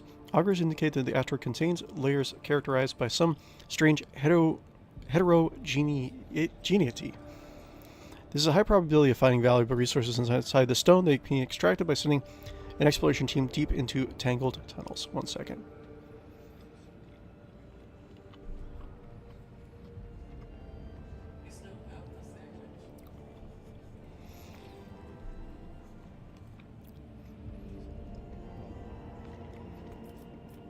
Send the exploration team in to equipped with a drilling apparatus to the asteroid. With the help of a master drill, the exploration team penetrates into the cavernous depths. Squad reports that their auspices have detected meager reserves of substance used in the synthesis of plasteel in the rock. Their excavation will take time and significant expert. Our squad poultry deposits move on. Plasteel is an important resource. An opportunity to acquire some should not be. I think I have a lot of plasteel. I have 19 units of plasteel. Or squad these poultry deposits and move on. I mean, I don't really need plasteel. What do I get for that? Plasteel is an important resource, and the opportunity to acquire some should not be disregarded. I mean, I might as well get it, right? 95% chance to get it. The equipment struggles with the unexpected hardness of the rock, but after 3 watches, the squad manages to set up enough mobile extractiums to gather the coveted material. Okay. The noise and vibrations caused by the instruments have disrupted strange currents inside the asteroid. A transparent, vicious substance streams down from the porous walls of the cavern, slowly filling the caves. Ooh. The squad's auspices raise the alarm. A prolonged stay in these tunnels will undoubtedly result in toxic liquid destroying the gear and equipment. Despite this, the explorers suggest blocking the Livier streams in order to leave them with enough time to fill the canisters with the strange substance. Later, the Magi alchemists will no doubt be able to synthesize many useful chemicals from it. Okay, that's... seems interesting. I mean, there's an inherent risk for doing this exploration, right? There's not enough data on the substance work for their health, for equipment. Awareness, there's no need for haste. Explorers are able to gather as much material as possible to transfer fluid. 80% chance for success. Yeah, we're going to try to get this chemical. Yeah, we're going to try to get the chemical. It's a risk, but... Awareness test succeeded. Long hours are spent carefully preparing the collection of material and mapping the caves as part of the asteroid. Carefully observing the flow of strange liquid, the squad succeeds in gathering several canisters of the substance while preventing any floods. While the soldiers return to carry the prize back to the surface, the rest continue moving towards the asteroid's heart. Hi. Got my beautiful wife over here. Do you want me to eat that last spot? Yeah, why not?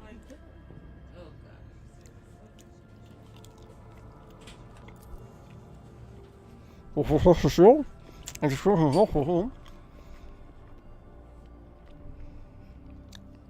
explorers... Sorry, sorry, I got my mouth full. Oh, 1 second. The explorers eventually reach the dry, surprisingly large cavern. A minute of respite is interrupted by a terrified scream. The squad is under attack! The tunnel's arches collapse, turning into nightmarish monsters resembling both worms and spiders. The beasts rush forward, yearning to tear apart the intruders who disturb their rest. Yeah, engage. We're gonna take that from those Xenos. The gigantic horrors attack relentlessly, their powerful mandibles turning the soldiers' bodies into a bloody paste. But nothing can withstand the purifying light of flamers. Intrigued by the encounter with new xenoforms, the explorers notice that their tough carapaces conceal meat, both extraordinary, nutritious, and surprisingly tasty. Without a doubt, future hunts for these creatures could defeat a significant portion of the people. I mean, we've had some casualties, but we're finding a lot of interesting things here.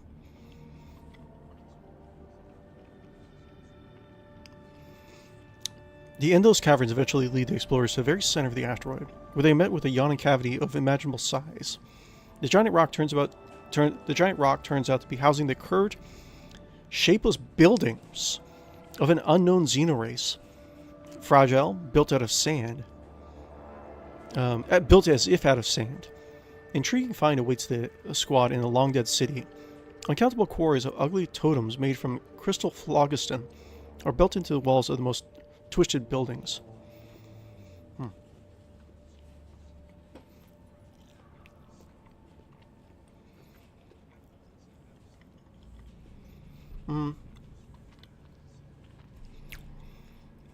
Well, I know generally we're not supposed to touch the alien race stuff.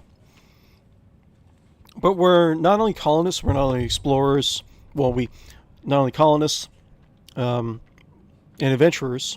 I mean, we're explorers. We're supposed to note down some of this stuff. So, order collection of the Xenos totems. Phlogiston is too valuable to leave here. Which each crystal effortlessly removed from the dilapidated sand walls. We have to take some risks. Entire blocks of the city collapse. It does not take long for the cavity inside the asteroid to fill with a dusty fog. Further recovery of the phlogiston from the crumbling ruins will take more time. Okay.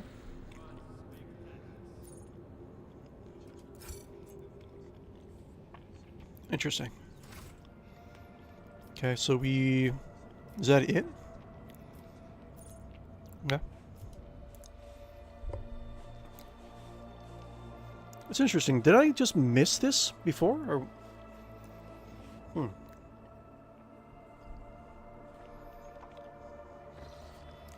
Okay. Well, that was interesting. I didn't really expect to find anything interesting there. Jungle World, drifting void ship. Essentially, I'll just go... let's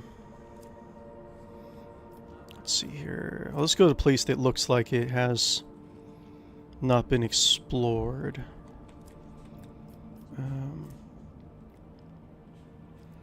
Ash World, Rocky World.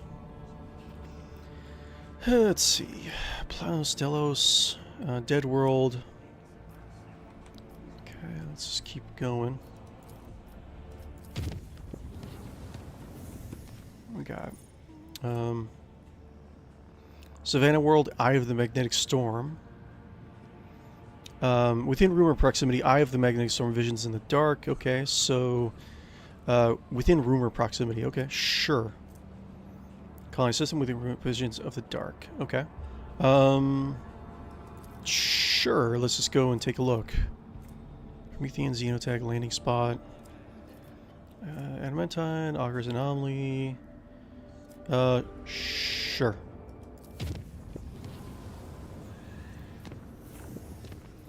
Is it?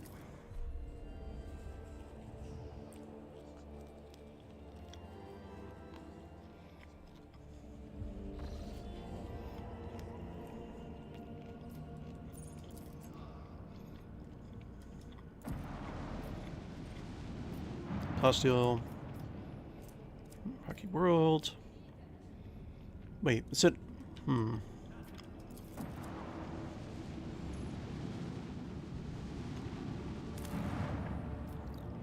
plasteel.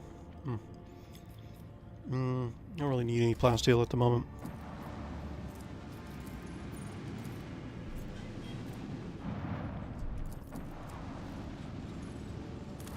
Anything interesting happening? Nothing interesting. Boop, boop.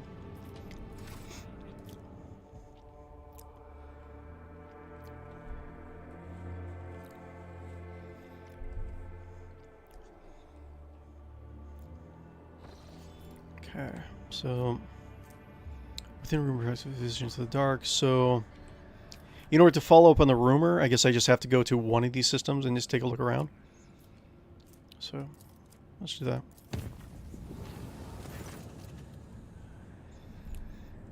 A scheduled service in the system's chapel was interrupted in the most profane manner. The images of saints and martyrs depicted on the altarpiece started to move and step down from the canvas.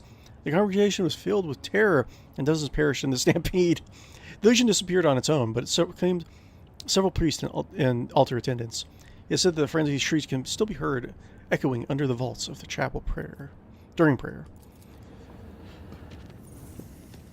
It's another day.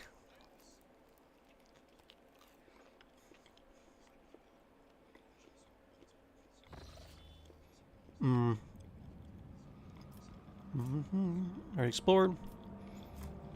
I have the magnetic storm. Wait, I think it's like we came here a while back and we didn't have good enough sensors to penetrate, right? Offering up prayers to Machine God, the Augur operators turned their blessing optics toward the very epicenter of the raging magnetic storm. In spite of the thick haze of static covering the Augur's pick visors, something unexpected appeared. The Augur crew have detected signs of life under the planet's surface. Interesting. There in the caves, a man-made complex. According to the ship's archive, this world is uninhabitable and devoid of useful resources. So the presence of someone's base seems intriguing. Didn't team to explore, bump over the ship from orbit, the site from orbit. No, we're going to explore, of course. The forces disembarked next to a suspicious cave. The entrance to the cave turned out to be blocked by a massive plasteel door. Once pierced by melted charge, then shoddily patched up. Within, an ambush awaited your team. Attackers with emaciated bodies pounced from the darkness without warning. Oh, don't do that. The forces of the von Valancius dynasty reacted with lightning speed. They walked away from the vicious battle not only victorious, but having captured the enemy commander. While a shuttle brought the prisoner aboard the King's void ship, scouts searched the base and found a vast hall with walls that were dotted with cryovaults. All but one were disabled and contained the remains of some prominent people, judging by their clothes. The last cryovault was open and stood empty. Okay.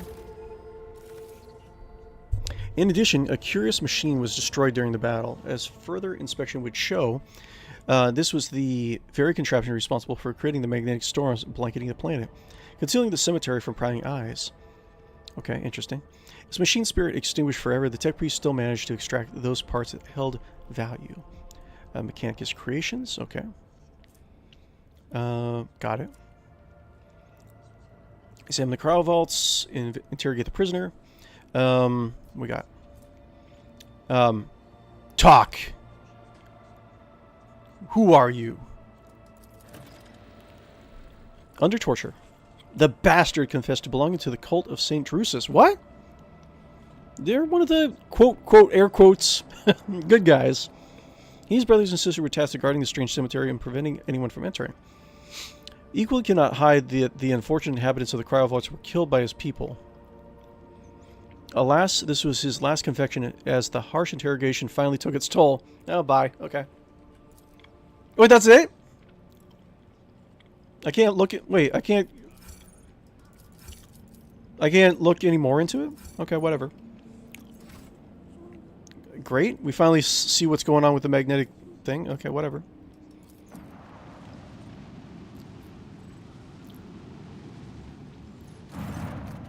Did you need to kill him? Well, he didn't need to die. Look at it that way. I just wanted to, like, try to get something out of him. I didn't want to kill him. But, you know what? All unusual noises on the bridge cease when the shadow of a gigantic void ship seemingly appears out of nowhere. Sails past stained glass windows. It seems forlorn. The hull is tarnished, and lumens are dead, and the windows are broken and shrouded. The auger crew can't recognize the signature of its silent engines. They only manage to shed some light on its decrepit hull and make out its faded name of the cruiser. The Queen's Lament. That sounds familiar. The Vox Master reports break the somber silence. The bridge has just received a Vox cast from the dead void ship. I feel like we should be taking... I don't know. I'm in a risk-taking mood.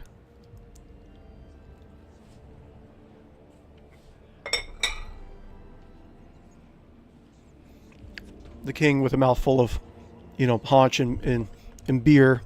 He's like, accept the signal. Open the signal. Your king demands it.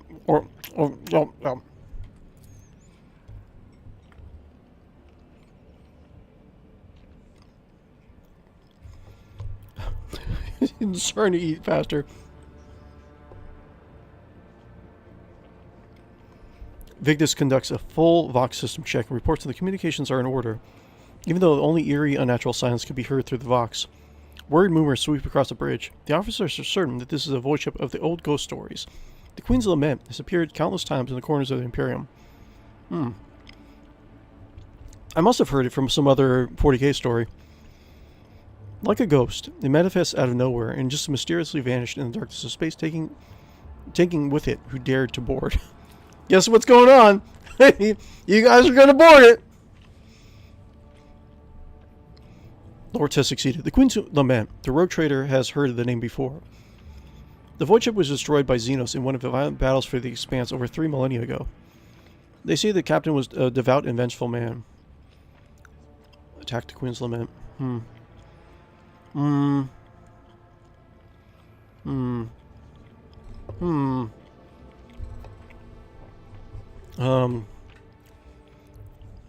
Well,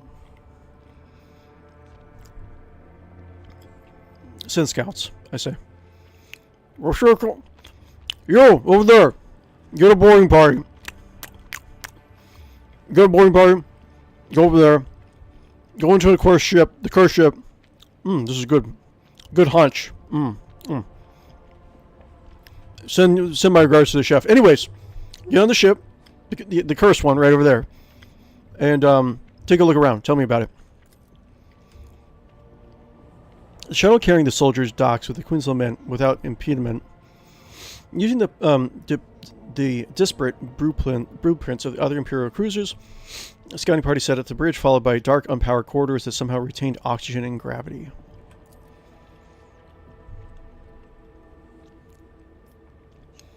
The nervous voice of the operator erupts through the Vox. The crew are still on board, but what's this? Blurry silhouettes of people with torn-off limbs, cut open bellies, and twisted faces are materializing and vanishing, all around in ghastly flashes. The ghost promised the unwelcome guests that they will stay on board the Queen's Lament forever. Raising his voice to a shout, the operator reports that his comrades are already dead, and so it'll be Earth's turn! Oh my god. The augurs are telling a different story. All the scouts are alive and still moving forward. Oh my god. About terrified space horrors. That's true.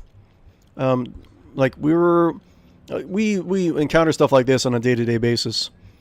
What's up here? Yeah. They're scared of the same visions and lose sight of their comrades. Or the operator pull himself together. Pull yourself together, man. We deal with these horrors on a day-to-day basis in our empire. You are a soldier of the Hodd. Pull yourself together, warrior. Test succeeded. An anxious prayer to the Emperor is whispered over the Vox. For a moment, the operator falls silent, and then suddenly returns, mumbling excuses about his imagination playing tricks on him. His comrades are still walking ahead of him, alive and well. And the void ship looks completely empty again. After a few minutes of silence, a child's cry can be heard through the Vox. The starting operator reports that friends and family members of the scouting party are blocking the way. The friends and family who have been taken by death. Okay. The soldiers confirm that they're not seeing ghosts, but living people made of flesh and bone. The soldiers are begging the rogue trader to let them take aboard their loved ones for a moment. Well, hold on 1 second, soldier. You want me to get your deceased loved one on my ship? Let me consult my baby. Baby, what do you have to say? Remind the soldiers that it's impossible to cheat death. The visions must be a product of some dark powers. Test succeeded. The scouts begin to argue. The unintelligible quarry abruptly stops, and after a few moments, the operator anxiously gives his report. As soon as the squad split up, the ones who decided to stay with their loved ones were swallowed by the darkness and simply vanished. It seems like it's time to just pull back and like destroy the ship, if we can. Half an hour later, the Vox comes to life once again. The operator flatly reports that the scouting party has reached the bridge. The cognitors are broken, so extracting any data from it seems impossible. The scouts have found a strange object in the captain's chair. Oh god. They can't describe it, only saying that this shouldn't be there. Okay. In his usually flat voice, devoid of emotion, the operator completes his report. The way to the bridge took 16 hours and 49 minutes. The soldiers are exhausted and would like to rest for some time. Confused, Victus notes that only half an hour has passed outside the Queen's Lament. I think it's time to... I don't want to... it's time to pull back and destroy the ship, I say. The object doesn't matter. The scout should leave the void ship immediately. A sharp intake of breath is heard over the Vox, as if the operator is going to say something, but nothing happens. The transmission is filled with lingering silence. Then someone's frantic sniffing, a blood-curdling scream, and a heavy static. Then the officers aboard the flagship come to a horrifying realization that the only thing left behind the stained glass windows of the captain's bridge is the uncaring vastness of space. The Queen's Lament has disappeared, unnoticed, taking the entire scouting party with it. Oh, okay. Well, we got some information out of them. The story of the ghost ship that is yet again swallowed the souls of the unfortunate victims will live on for many years in hushed whispers across the decks of the King's void ship. Okay, bye. Okay, we completed the rumor. Okay, well, that's something we can do. We can just do rumors if nothing else. Plasteel. Moving on.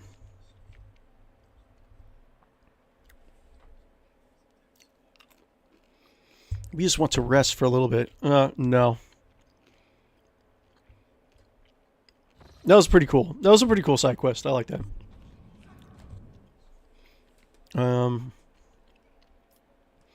See, this is where... Let's see. Let's just look for... Augur's Anomaly. Let's do that.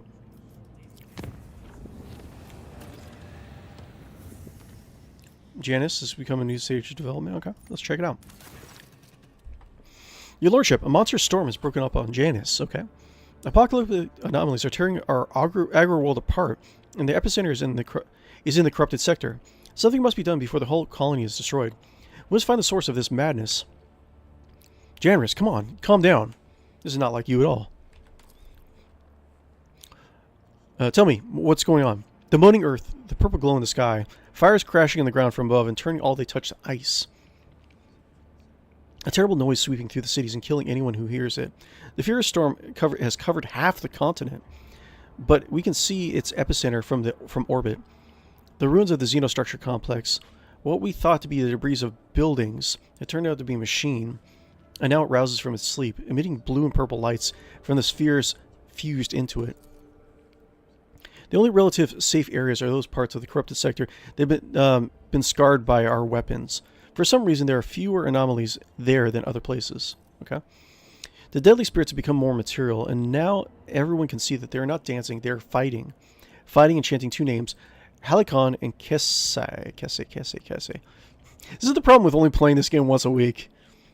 I keep forgetting these names. It sounds familiar. I can't remember it, though.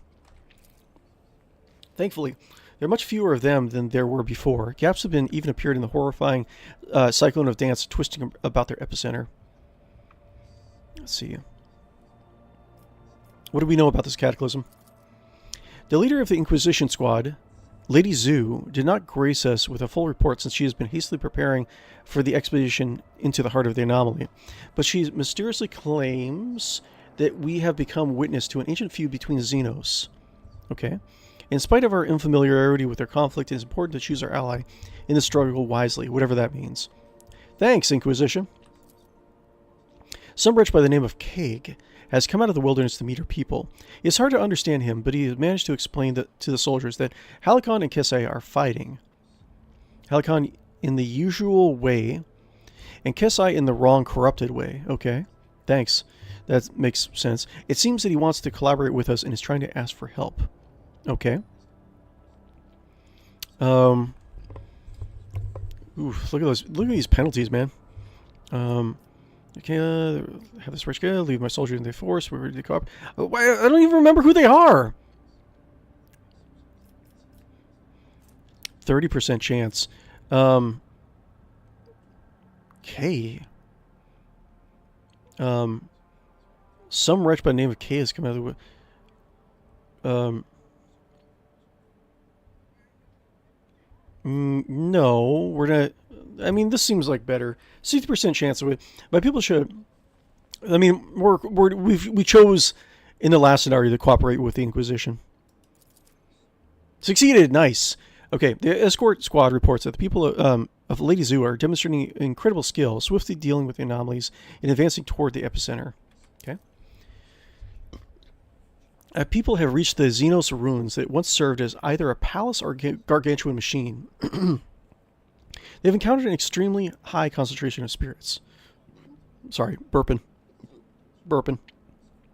Sorry, Janrock. Sorry, Generous. Didn't mean to burp. Your king just got done with some haunch of meat and mug of warm mead. Is mead supposed to be warm or it's supposed to be cold? I think it's supposed to be warm, right? I don't know. They've encountered an extremely high concentration of spirits. It appears the spirits are fighting amongst themselves with two particularly vivid, ghostly figures among them. One of these prominent spirits radiates a blue light and seems to be clad in Eldari armor. Okay. The other is engulfed in purple flames and clad in Xenos ceremonial raiment. Okay. The other sounds reminiscent of Eldari speech, but any attempts to translate it have proven unsuccessful thus far. Okay, are these like just wraithbone constructs that the Eldar left behind?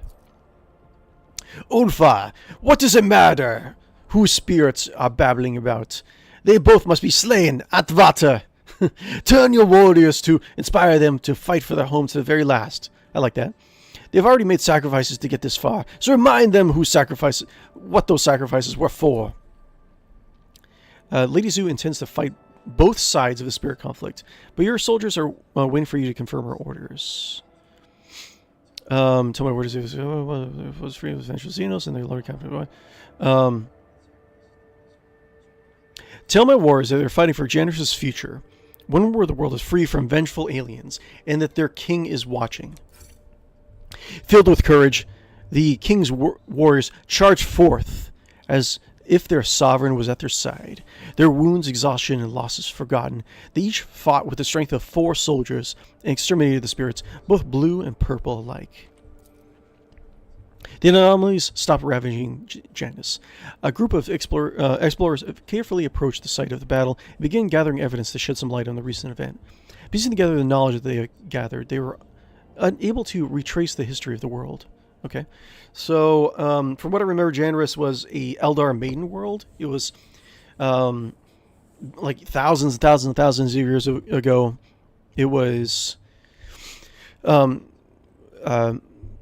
terraformed by the space elves into like a verdant paradise, right? And we need it. Despite whatever its history was, we need it to, feed not only our empire, but I think most of our allies as well. So it's super important. Okay, the planet, which was inhabited by Eldari prior to the fall, at some point became one of the many theaters of war between central excesses. Okay. The dogma that reigned over the Xenos of that time, and aesthetic self-restraint. A local ruler, Kesai, was enlightened and wise, yet susceptible to depravity. In his desire to transfer his soul to another form of existence, he created a mechanism that would let him take over the bodies and minds of his people. Interesting. I think we need... there doesn't seem to be a lot of individual stories from like the backstory of like the space elves, the Eldar. Not not at least nowhere near as close as like the amount of stories that are out there for the Imperials and like humans, which I get, you know, it's a very human centric setting, but I would like to have more backstory for a lot of the other factions, you know, like Eldar, or I mean, I'm not the biggest fan of the Necrons, but Necrons too. One of the ruler's bodyguards, named Halicon, rose against the tyrant and mortally wounded him, but could not stop him from merging with the machine. Halicon then gave his life to bind his own spirit to the device and continue fighting therein. This tragic conflict marks the end of all Eldari on the planet, but preserved an echo of their souls and of their leaders. Local ruler Kesai was lightning was one of the rules bodyguards named Halicon. Okay, so Halicon, Kesai. Okay, got it. Interesting. We got the crazy pollen. We got more surgeon med kit. We got many people. Got it. I don't think we can do anything else. I think that was it. Oh wait, we do. Payment organs. One last one. I don't think we can do. This is the last thing we can do on this planet, I'm assuming. Payment organ. The large increase in the tides may be supplemented by a degree that addresses the current shortfalls in other ways. Okay. Interesting. Complacency. Wait, what's my complacency on this? Payment in organs. Profit factor +3 though. Oh, wait. Hold on. Wait. Why'd I have to go all the way out? Oh wait, no, I clicked the wrong thing. Never mind. I know what to do. Janris is okay. And I think we have nothing else to do right here. Yes, and that locks. Yeah, it's all locked off. We already have a lot of rank. So I guess rank 5 must be the last option. Holy ammunition. Oh yeah, that's why I have to get more reputation with the Drusians. 45. I think I'm like way far away from that. But I can get holy ammunition, and I think it unlocks a project in one of my other colonies. Nothing much I can do until then, though. Theobos. Earthbreaker. Phlogiston. Wait, I don't have Phlogiston? Okay.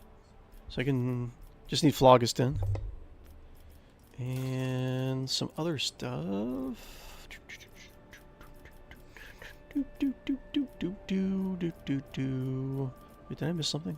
Bellstone.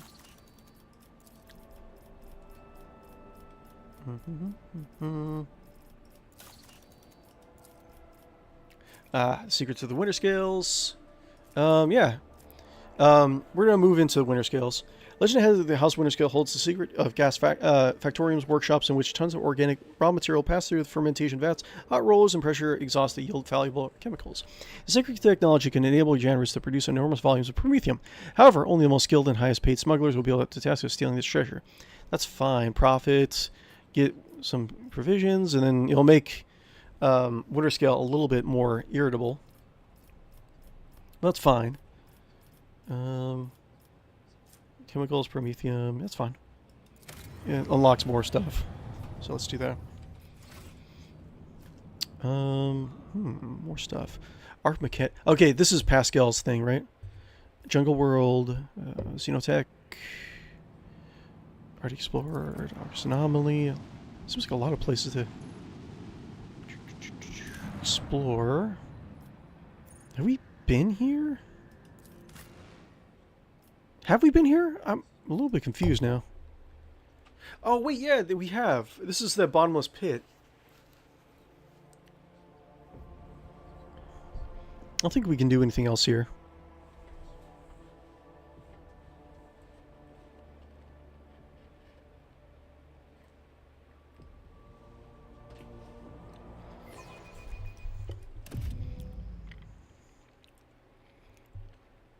I think I looked into it and like made me crazy. Let us walk this path to the end. Yeah, there's like nothing else I can do here.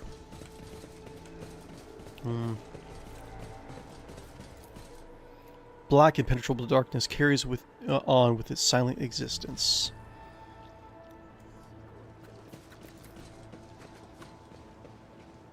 Okay.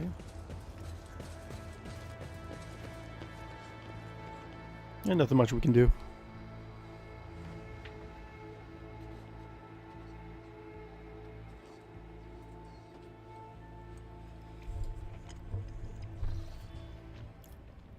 Anything else? Adamantine.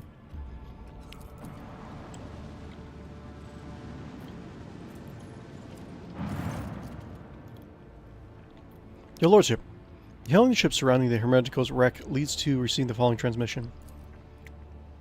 We're the Cognizance Fleet. We praise Messiah of discontinuing. We remain in prayer. Remain on standby. Let the cycle be discontinued.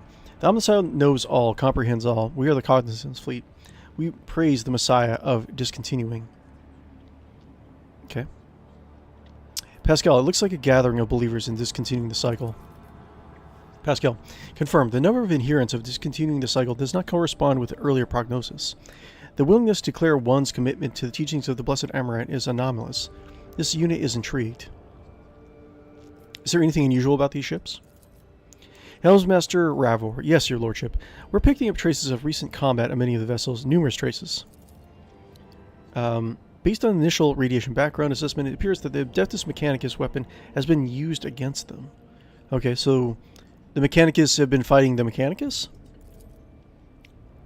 Pascal, I hypothesize that the schism within the Cognizant Fleet has reached a climax. My tech comrades have raised an alarm against raised arms against one another.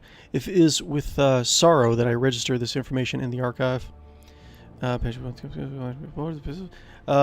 talk to one of the captains. So we just have a lot of Mechanicus ships here. It will be done, your lordship. Request denied. We are receiving only the message voiced earlier. Request a landing on board the vessel. Okay, they're saying no. Okay, so this is probably going to be the same over here, right? God, there's so many tech priests in this system.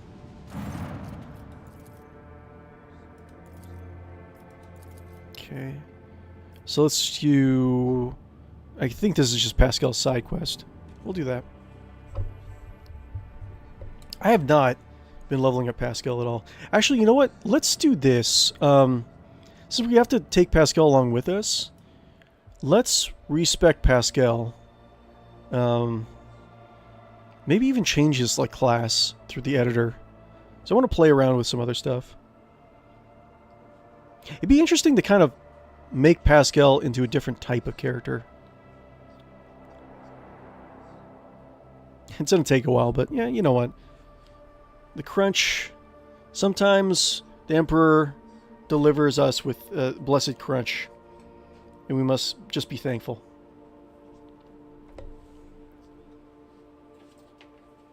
Emperor bless you guys. Oh, I should probably do my YouTube thing. Guys, if you haven't already, be sure to, if you like this content, you want to give back, want to help me out, want to help us out, be sure to like and follow and subscribe on YouTube and Twitch. That would be great if you could do that. Ring the bell over on YouTube. Ring the notice icon, just so you can actually know when I'm going live. You can check out our Discord, as well as any sort of social media like X or Blue Sky. I try to post on as many of them as possible, and my schedule at the beginning of the week, as well as when I am going live. So you just can come and hang out whenever you can. If you want to just kind of come around and just chill and lurk in one of my streams, totally fine. Just happy to have you guys. But yeah, just remember, you are all amazing, beautiful people. And I care about you very much.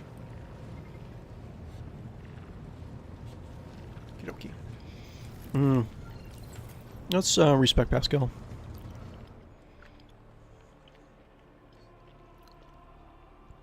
Like, what can we can make Pascal into like a sniper. We have a lot of like sniper gear. Well, first off, let's do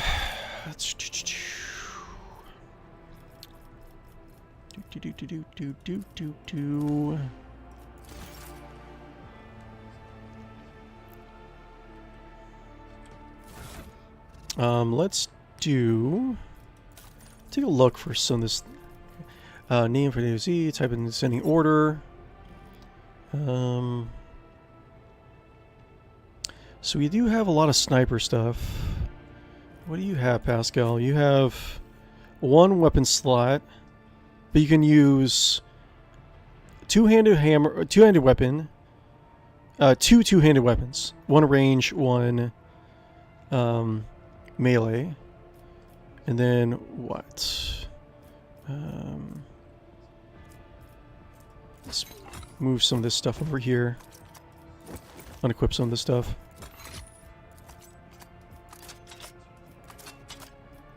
Okay. And we'll try to respect Pascal. See what kind of character we can actually build with him. So, let's see. Respect Pascal. Everything in training. Yes, please. Pascal. And it costs 0. Yes. Okay. So he has reset Pascal. We have level 4 is what he started off with.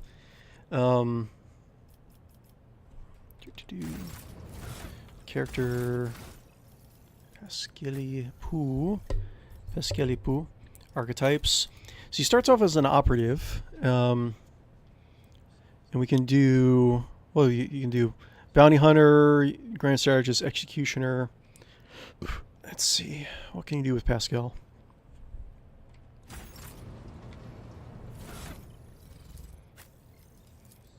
Bounty hunter, though. Operative. Operative, you can make him into... Operative uses intelligence, perception, and find and exploit weaknesses in enemy's defense. None can withstand an attack from the operative. Weapon skill. He has good weapon skill. Let's see. Can I do... well, I've thought about maybe trying to make Pascal into a tank. Not really sure how that would work, though. Agility is low. He doesn't really use agility, so it's just heavy armor. You know, I can't... Have we found any power armor yet in the campaign? Shark for life. Hey, what's going on?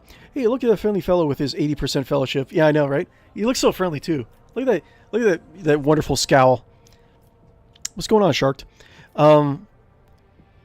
Anywho, let's see here. He needs tech use, of course. He's going to be a lockpicker. Let's just see what options he has. So I think... Suppose we could, I think you can go from operative, you can go to grand strategist or bounty hunter, I want to say. Oh, or wait, no, you can go, okay, you can go, wait, you can go any of these, right? So, assassin, executioner. Huh. Yeah, because they're already picked out for him. Can I do... Well, let's see if I can change it really quick. I don't know if it'll break the game, though. Maybe I shouldn't be doing this. Let's see. Control... What was it? It was like Control or Alt. I forget exactly which one it was. I forget how to open up Toy Box. You know, it's fine. Well, let's do... We'll keep Pascal as an operative.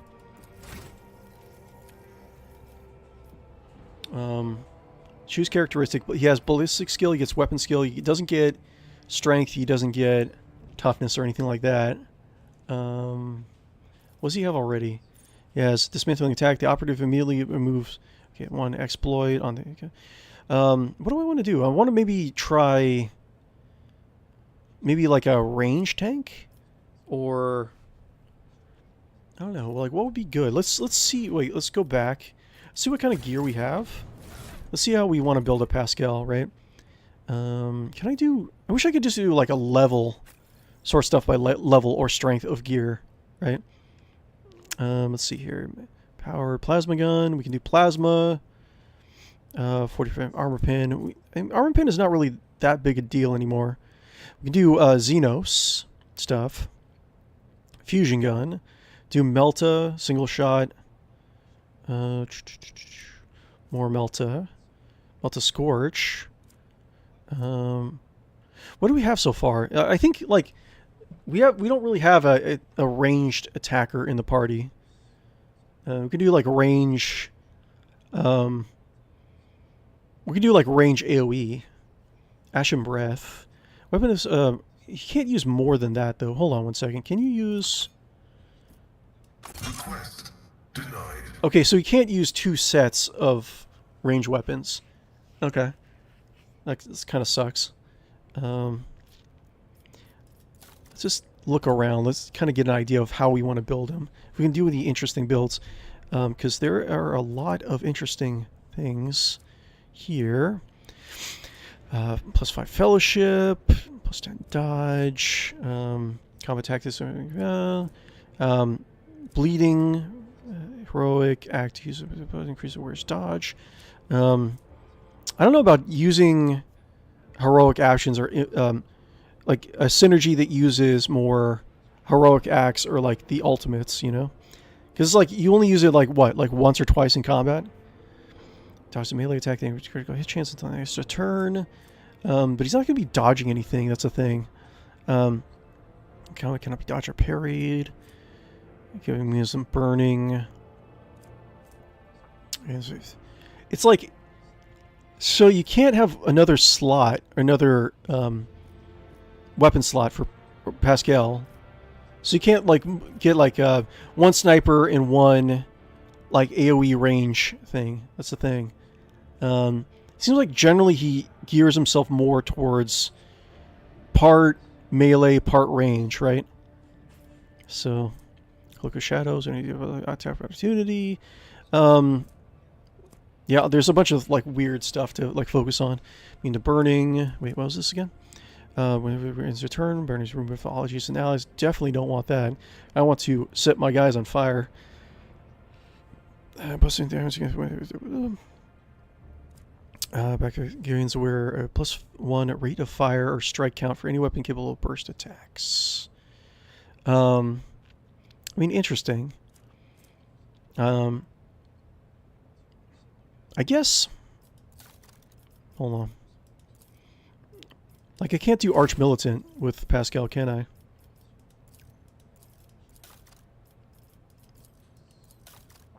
Go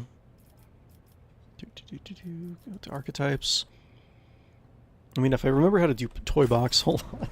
What was Toy Box? It was...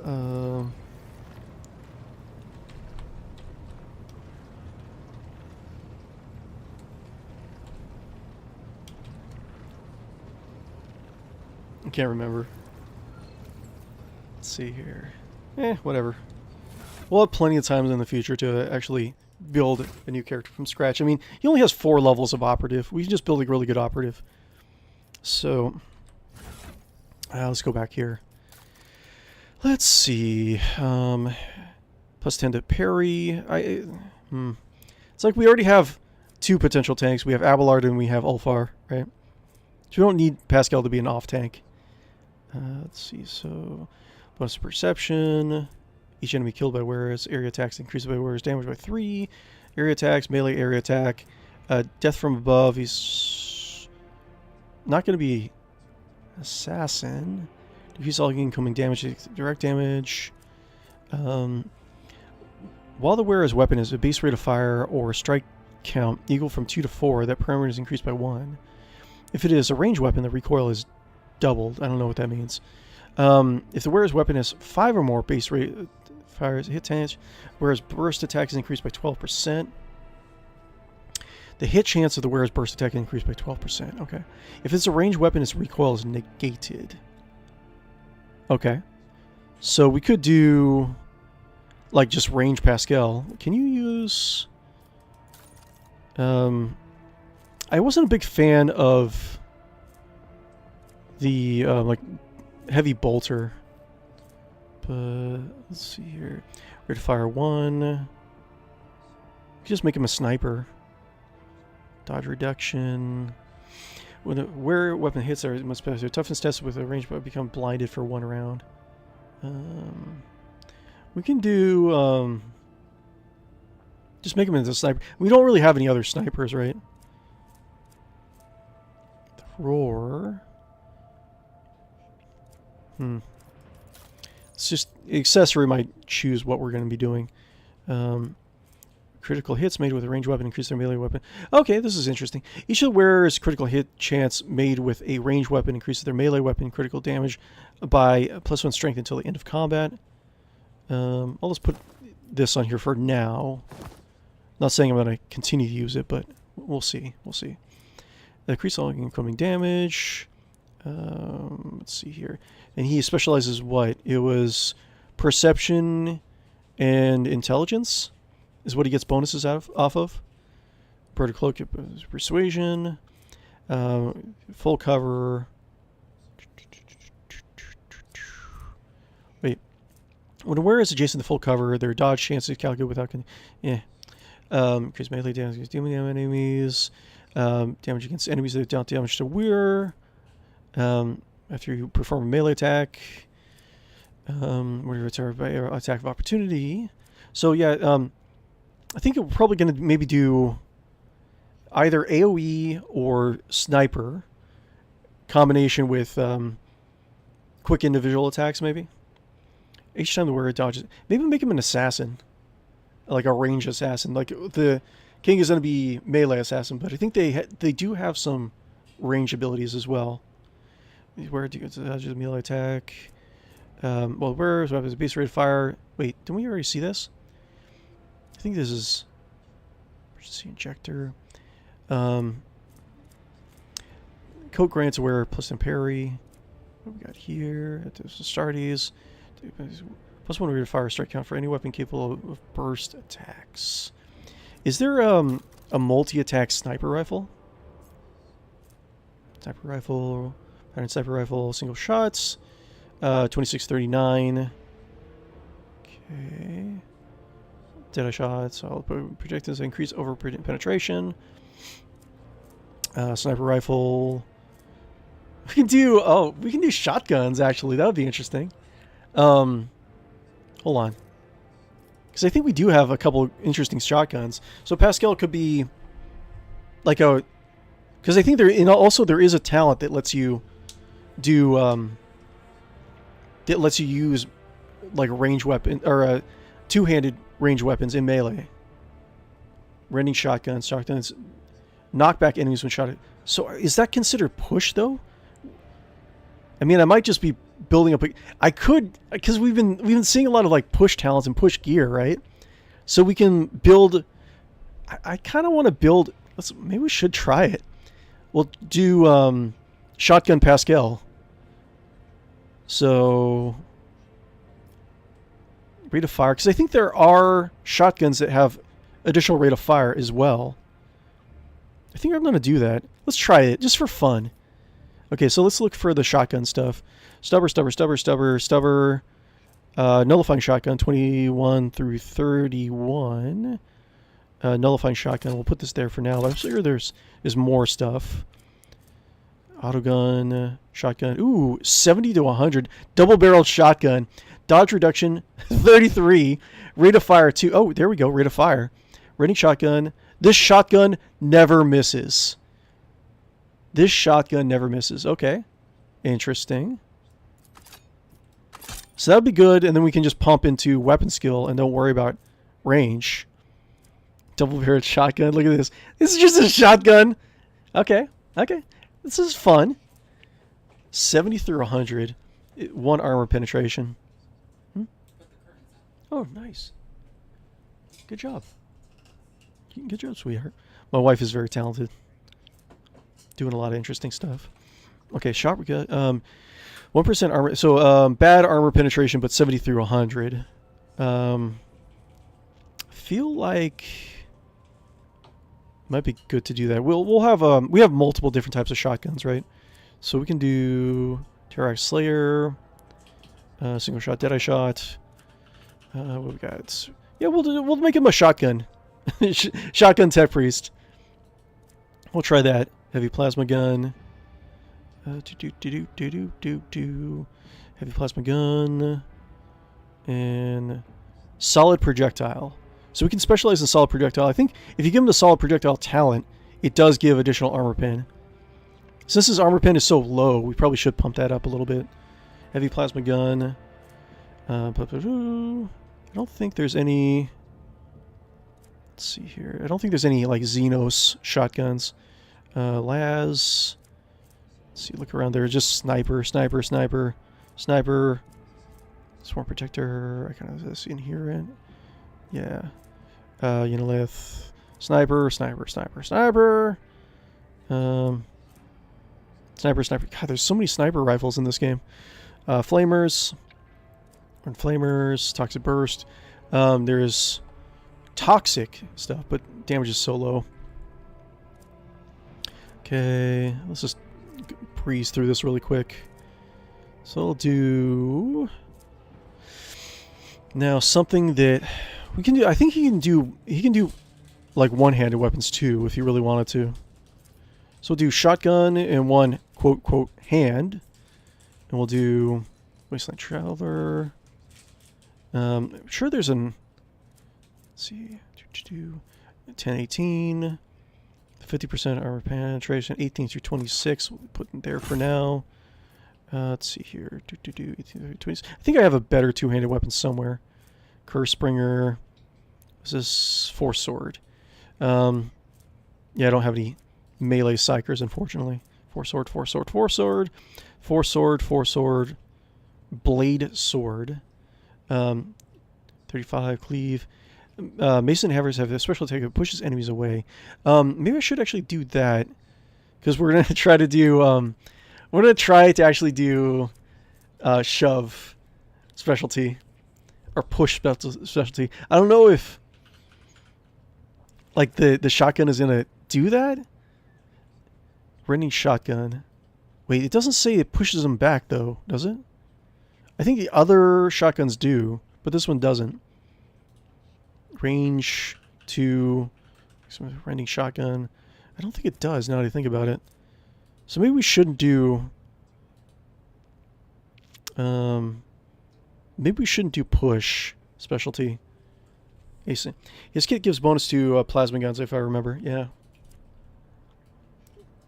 Yeah, but I mean, we don't have Pascal in our party very often, so I'm just gonna go ahead and do that. Let's see, 30 for 50. And it does an additional 16 per damage with enemies less than 50% wounds. Can always do that. 50% armor penetration for the Thunderhammer. Let's see here. 10% armor penetration for Whispering Mercy. Seeing Retribution. 25% armor penetration. Manufactured Sword. What else we got?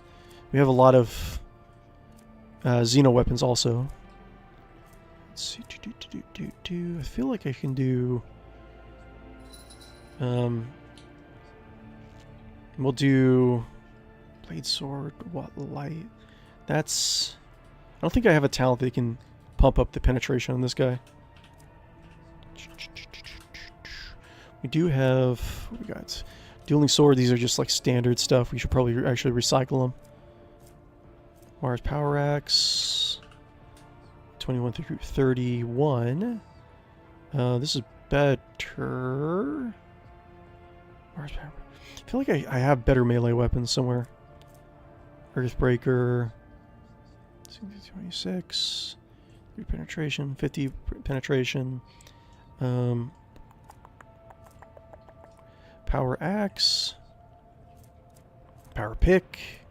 Elite Power Sword. And what we got? Anver Chainsword. 2030. Chainsword.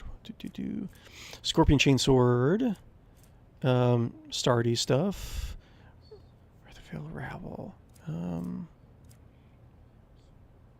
So maybe we can come back and just change his weapon later on, but I was thinking we can do, what was it? Whispering Mercy.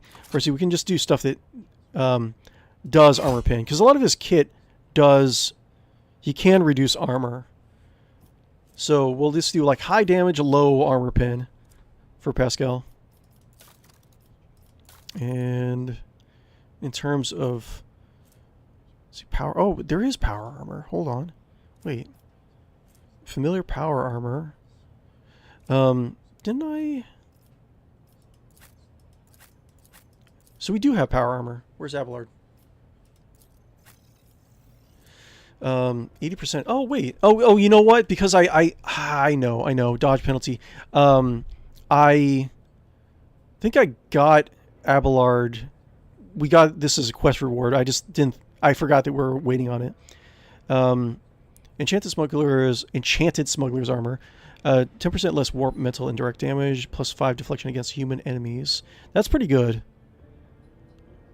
75% armor deflection. He gets 5. Well, that's familiar power armor. Gets deflection 7 though. But wait, 5. So Enchanted Smuggler's armor. That's if you're fighting human enemies. That's 10 deflection. That's better. So we can give Pascal familiar power armor. So we can do that. So we'll do Pascali Poo.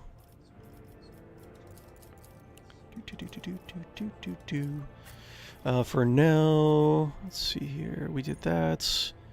So let's level them up. Actually, hold on. Go back. We're checking out accessories really quick. We checked out capes before, right? Pack evasions. Emergency injector when it falls unconscious. Let's check out boots. Bleeding related. Area attack related.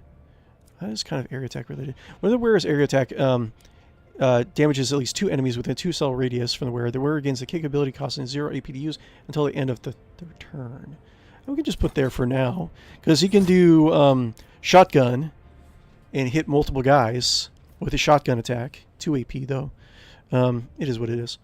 Do AP and then he'll get a free kick attack.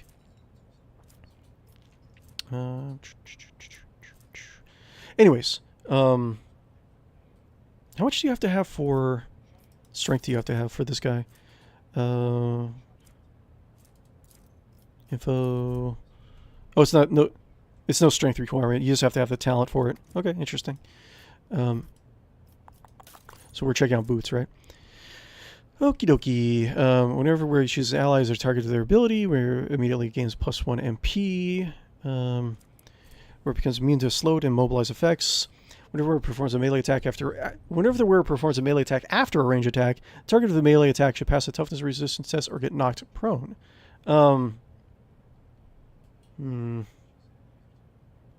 Maybe. We haven't really done. We have to remember that we actually have those boots as an option when we look through talents. Whatever prevents a single shot range attack from the recover, no. Whenever the wearer deals damage to an enemy, no. Whenever the wearer did not spend any MP during the turn, they have recover efficiency, no. That's sniper stuff. Whenever the wearer attacks an enemy behind cover with a range attack, no. Whenever the wearer moves through a cell occupied by an enemy, no. Where adjacent allies cannot fall prone and become immune to any force movement effects. Interesting, but no. Increase the wearer's agility by +5 and athletics by +10. No. I mean, the stat boost the tiny stat boost stuff is kind of cool, but it's like you're denying other better gear, When a wearer kills 2 or more enemies with a single attack, the attack does not spare all the wearer's MP. That's interesting. Once per turn, after the wearer uses Blood Oath and Oath of Vengeance. Okay. The wearer inflicts bleeding on themselves. Wait, isn't that this? Attack of opportunity. No, guess not. Whenever the wearer performs an area attack, they instantly provoke attacks of opportunity. Whenever the wearer performs an area attack, like from that shotgun, they instantly provoke attacks of opportunity from all adjacent enemies. The wearer gains toughness bonus, temporary wounds for each attack of opportunity provoked by an area attack. Okay, that's interesting, I guess. That's assassin stuff or blood stuff. The wearer of this boots gain +16 parry and reroll fill range dodge. Where's area attack? Let's see, what was the other one I was interested in? Can I fall prone? Where was it? It was this one, right? Whenever wearer performs a melee attack after a range attack, the target of the melee attack should do. So, let's see. Melee attack after a range attack. Which would be better if we're doing shotgun Pascal? wearer gains kick ability. So you have to do the shotgun shot. It's 2 AP. That's not really that bad. And plus you're getting an additional kick. I'll just keep that on. Let's check out gloves.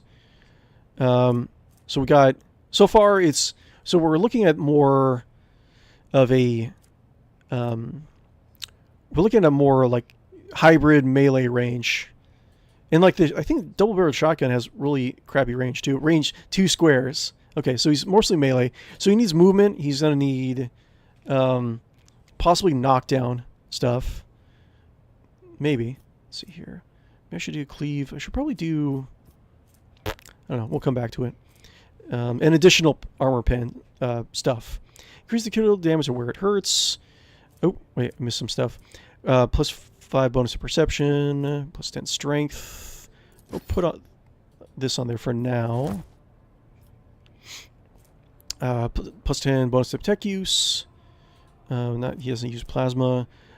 Using grenades costs 1 AP for the wearer, and we suffer an additional 2 damage from the wearer's grenades. That's pretty good. Thrice Pioneer's Bracer. Every time the wearer deals damage, the target's weapon skill and ballistic skill are reduced by... Every time the wearer deals damage, the target's weapon skill and ballistic skill is reduced by -5 for 2 rounds. Oh, the target. Okay. Okay, cool. Increase the rate of fire of the wearer's weapon by +1. Interesting, because this does have a rate of fire. So in double-barreled shotgun, we do 3 shots. So it'd be a triple-barreled shotgun? I don't know, that's something, actually. Increase the rate of fire of the wearer's weapon by +1. Every time an enemy is killed, perplex is inflicted on all other enemies. I kind of want to try that. So we're trying to do a shotgun Pascal. We'll take a look around. Plus 1 strength. We already looked at that, I think. Plus 1 tech use. Parry melee attacks with a ranged weapon. Using ballistic skill or deflection skill. Okay, that's fine. Whatever attack of opportunity is performed against the wheel or where they will against vengeance. End of the turn with section tactical advantage. Grenades, we already saw that. Okay, that's cool. So, if he, each of wears critical hits made with a ranged weapon increase their melee. So, okay, so weapon, melee, and range synergy. We got when you do an area attack, then you're gonna get when you hit 2, then he's gonna get a free kick. I feel like actually, I feel like I should probably do different boots. Here's the wearers. And then wear extra extra shot. Let's see, which one was it? It was after a range attack, the target immediately should pass it. Yeah, let's just do that instead. Because it could become situational. So melee attack after range attack. Okay, so shotgun, and then melee attack, and then you can potentially knock him prone. And then we can use like prone stuff or knockback stuff for their talents, right? So moving on to accessories, we have 2 of them, right? So at the beginning of all wearer's turn, all enemies in a 3-cell radius gain bloody. Depending on the wearers against a shadow-filled effect, well, it counts as falling. No, negates all enemy damage after wearer. It's interesting, but no. We use combat locus. No. Gains +4 temporary wounds for combat stimulants. Using combat stimulants costs 0 AP. That would be actually really good for the king, but he has also, like, I kind of wish I had a 3rd accessory slot. Let's see. We got, where can move without provoking attacks of opportunity. Bring it down. Logic grants over to logic. And we have digi weapons. Use a controlled shot. He's not a sniper. Once per turn, the wearer scores a critical hit with a pistol. He doesn't have pistols. Start of every combat, wearer's allies gain deflection equal to the wearer's psi rating. Pascal does not have a psi rating. That is pretty interesting, though. Wait, at the start of every combat, the wearer's allies gain a deflection equal to the wearer's psi rating. So, Baby has like what, like 4 or 5 psi rating. Whenever ally suffers any damage, I'll lose an opportunity every wounds effective removed from the ally. So wearer's turn, the wearer recovers wounds equal to the number of bleeding creatures. Whenever wearer hits an enemy with a Deadeye shot, sniper stuff. Whenever wearer attacks any target with any ranged weapon in a 1-cell range, that attack inflicts bleeding 10. Okay, the target also suffers plus 25% critical damage to all attacks made against it. I'll put it on there for now. Let's see here. Let's see. What to do? Whenever bring it down. Whereas melee attack damage is increased by psi rating. Okay. Okay, no melee psychers. Mysterious Sliver. Whenever the wearer uses a minor psychic major power, no, it's not a psyker. Whenever the wearer's ranged attack fails a toughness resistance test. Oh, if the target of the wearer's range attacks fails a toughness resistance test with a -10 penalty, the attack inflicts exhaustion on that target. Okay. Interesting. Skill bonus. Skill bonus. Plus 18 critical hit chance against Xenos. That's pretty good. The first round of combat where it gains a number of psi rating. No. The charge ability deals additional damage. He doesn't have charge. If the wearer does not move during their turn, no. When the wearer uses a non-attacking consumable item, a stimulate make it commences an attack of a different type for the purpose of versatility. Is not an arch militant. Gains plus 25 definition, and their area attacks with weapons deal an additional 6 damage. We can put that for now. Because that's for now. Since that's... Is it reorganizing my... I think it's reorganizing my accessories. I feel like I'm probably missing some stuff. That sucks. Let's see. Anyways, what I was saying is that additional damage to that shotgun blast is can be pretty good. We got Lore Imperium. Real test. Okay, Digi-Weapon. Did not move. Dodges an attack. Pascal is not a dodgy kind. Warp Search Brooch. Blood Barrier Emitter. Where it goes wounds equal number of bleeding creatures. No. Use range attack distance by 2 cells. Interesting. Put a scope on a shotgun. So what is it, 2? I don't think... I mean, it's cool, but... If the wearer has 8 or more AP at the start of the turn, I've never been able to use that properly. Yeah, I think it's reorganizing some of the stuff. Whenever the wearer kills an enemy, their Medicae is increased by 8 until the end of combat. Okay, sure. Yeah, it's reorganizing some of the stuff. I feel like I'm going to miss some important stuff. Carouse. Plus life bonus attack used once per battle can be used to immediately remove all bleeding. So stat. Nah. At start of every combat where his allies gain deflection. We already saw that. Saw that.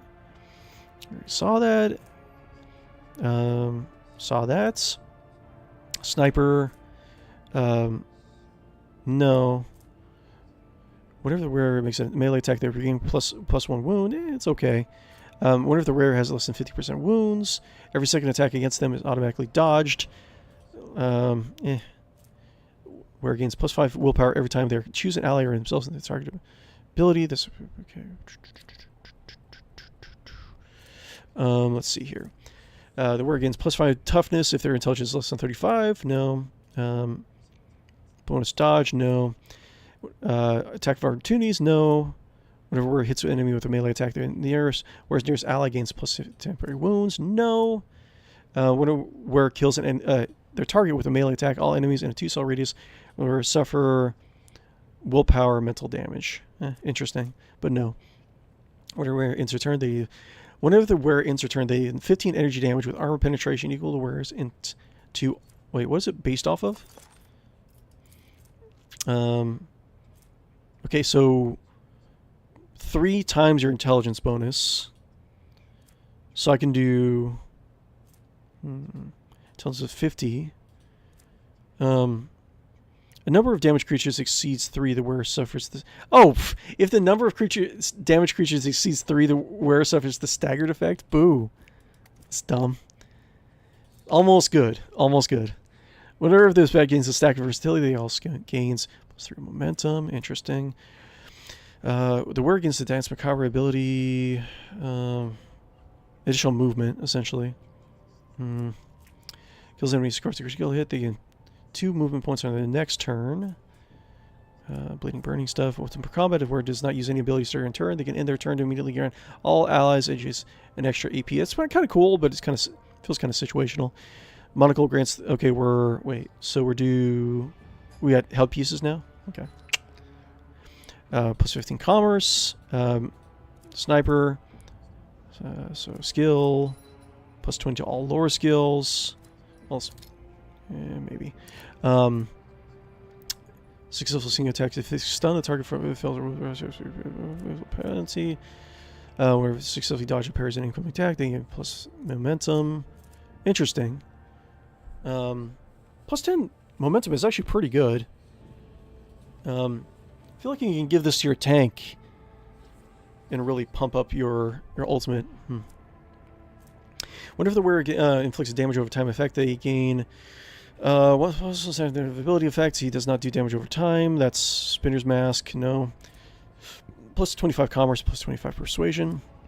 I feel like I had more of a variety of this type of gear.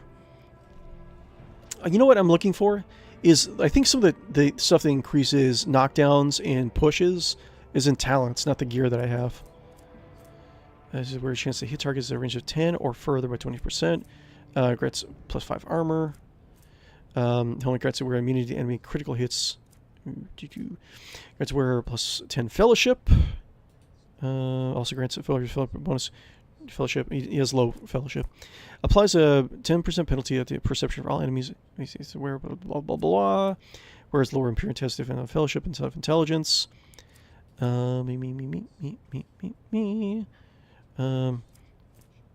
Whereas shots in melee range have plus 20% bonus to dodge reduction. That's pretty good, especially since dodge reduction is already 33. But not bad. Let's see what else we have. Come back to it. We're under the ally under command. No. Eldar equipment. Using non-attack ability granted by the wearer has plus 15 bonus to dodge parry. No. Each time wearer spends 10 seconds attack advantage. No, he does not have that. Plus 5% the hit chance, critical hit chance. Plus 20. I think I'll do librarian glasses because he's gonna get bonus to a lot of his lower skills no matter what. And we didn't get pendants, did we?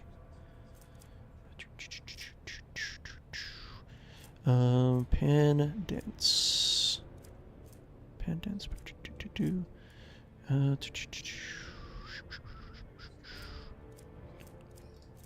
Okay. Tells you what's out there and their allies. So you gain. So 5% dodge bonus to all of them. There's probably something better. Enemy makes an attack for opportunity. Let's see here. Burning our toxin. Sending with melee attack against temporary wounds. Kills an enemy or scores a critical hit. Points on the next turn. Let's do that for now.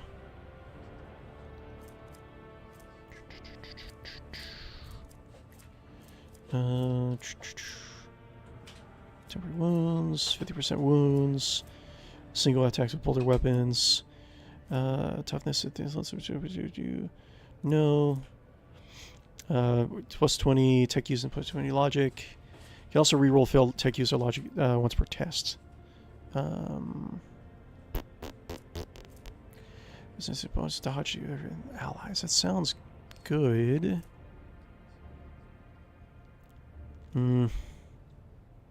Scores a critical hit.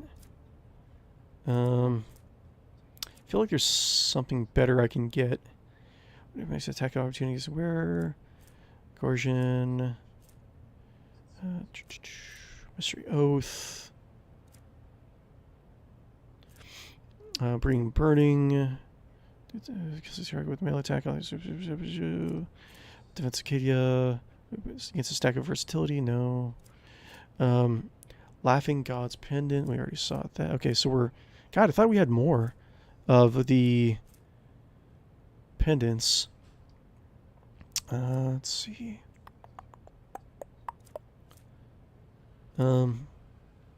Yeah, that's fine for now. Okay, let's level them up. Okay.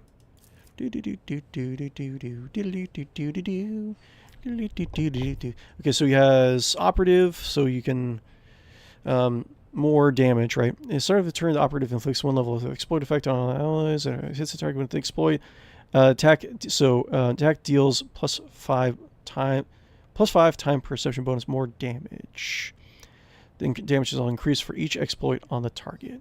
So yeah, having more exploits is good. So it's perception bonus. So perception would be good.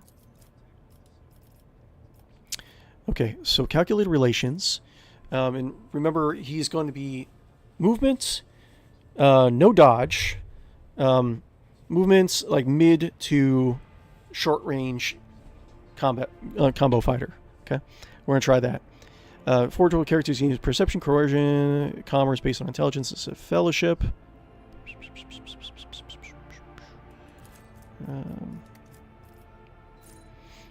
Choose coercion, commerce, fires the forge, persistent of forge.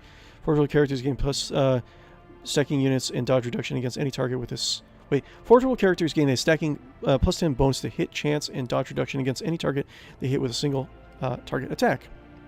Successful critical hits for single target attacks increase the hit chance and dodge reduction by 20%. Hey, Calypso, no. No, little one. No. No.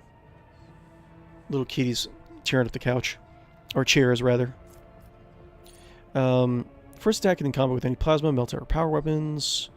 And combat, the bonus damage increased by 2. Nice, but we're trying to use shotguns. While wearing heavy armor, Forge World characters gain +1 MP deflection. You cannot fall prone, but I think we're going to try power armor. Acceleration protocols. Pascal gains +5 MP in the first round of combat for every successful melee attack. It grants Pascal +1 movement to the next round. Yes, let's do that. Fresh target, instant exposure. Explosive weakness costs 0. I think that was good. Intelligence, perception. I need to get more... I need to unlock more of these characteristics. So perception, what do we have? Intelligence, 50, perception. Let's up his perception a little bit. So he's going to get more damage from the stuff. Joint analysis. Until the operator's next turn, the allies' attacks also remove exposure to deal intelligence bonus more damage. Precise attack. For the next attack against a target affected by any exploit, that target's cover efficiency will be reduced. Intimidation. Operator's next non-area attack inflicted by intimidate effect on the first target hit by attack and all enemies in a 5-cell radius around that target. The damage dealt by intimidating enemies is reduced by 7 until the operator's next turn. No. Perfect spot. While on cover, no. Tactical knowledge. Removes 1 exploit from each enemy in a 5-cell radius around a point within itself to the operative. If there is only 1 enemy in the area, the operative removes all exploit stats from the enemy. All enemies gain... allies gain armor until the end of combat. Sure, that's fine. Logic, tech use. We got tech use, logic. Okay. Fresh target. When the operative attacks an enemy that is at full wounds, that attack deals +15% more damage to that enemy. Nice. Tide of Excellence. Whenever the operative triggers an exploit on an enemy, the operative gives +1 damage and +2 armor penetration until the end of combat. Whenever it triggers an exploit. Whenever the operative triggers an exploit on an enemy. Okay. Triggers an exploit on an enemy. +2 armor penetration until the end of combat. All plus the first strike or projectile in a burst attack. Stacks. That might actually be good for the type of build I'm going for. And keep in mind that I don't think I bookmarked push or knockdown stuff last time. Explosive weakness also reduces toughness of willpower. Explore frontiers also further. Combat. Perception bonus is 200. When the operator's perception bonus is 10 or higher, while the operative's perception bonus is 10 or higher, they gain +1 AP and ignore enemies' deflection. Wait, so... Wait, 10 or higher. But that means, wait, wouldn't that mean you have to have... Because if you have perception 50, you would have 5 perception bonus, right? So you have to have 100 perception in order to make use of this? That's what it sounds like. Weird. Analyze enemies. Target analyze enemies. Wait, analyze enemies is the normal one to get.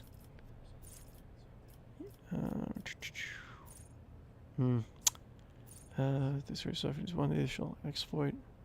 That sounds good. I like to have a lot of exploits on them.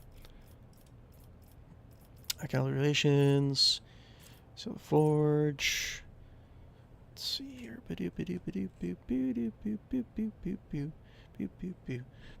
Wait, how long have I been? How long have I been at this? Let's see, almost 3 hours. Okay. Oh my lord. Okay. I should probably. I'll do it. I'll try to wrap this up within the half an hour. In protocols, talk reduction plasma about the range attacks. Pascal's melee attacks apply a machine spirit communion effect. Exposing communicate. Pascal's attacks and effects of the exposed weakness ability gain bonuses against enemies under the effects of machine spirit communion. What does that do again? Hold on. Analyze enemies. Wait, go back. Hold on. Wait. Analyze it too. Yes, that's what I wanted. So, if you have 2 or more exploits, you get an additional exploit. So, you can start piling on those exploits. That's good. Close-up scanning. Pascal's melee attacks and machine spirit communion effects. Yeah, there's probably better stuff out there. Effects of the exposed weakness ability gain bonuses against enemies under the effects of machine spirit communion.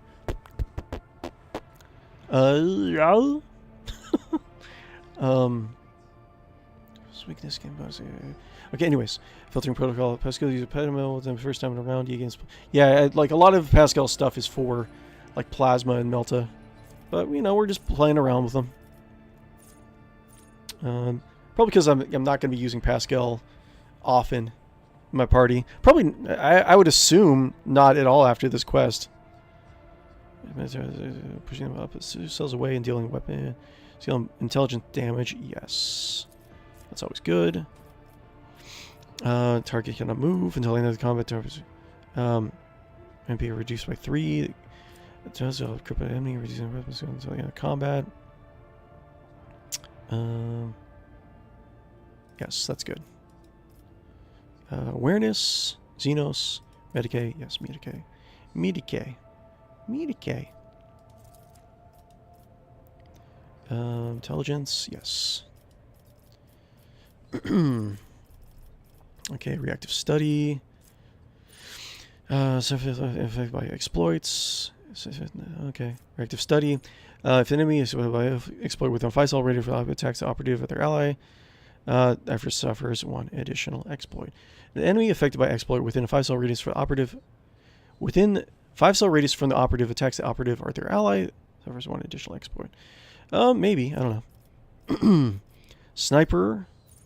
Okay, so in case you wanted to turn Pascal into a sniper, terrifying presence. What's that?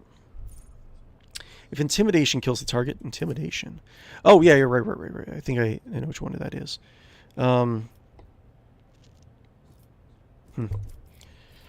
Uncanny sight, operative inflicts an exploit even on enemies with our out of operators. Yeah, that's pretty good.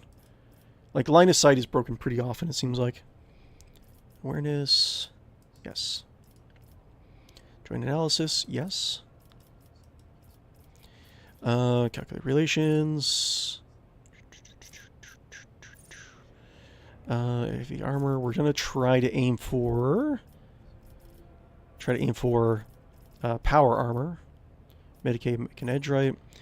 Tech Priest can use a Mechanic Android to restore the wounds of an ally once per combat. Sure. Talent excellence. Operative triggers an explode enemy. Formed hit. Or uses precise hit on an enemy affected by fire. If an operative uses precise attack on, that's a sniper, I think, right? Precise attack gains operative bonus to precision. No.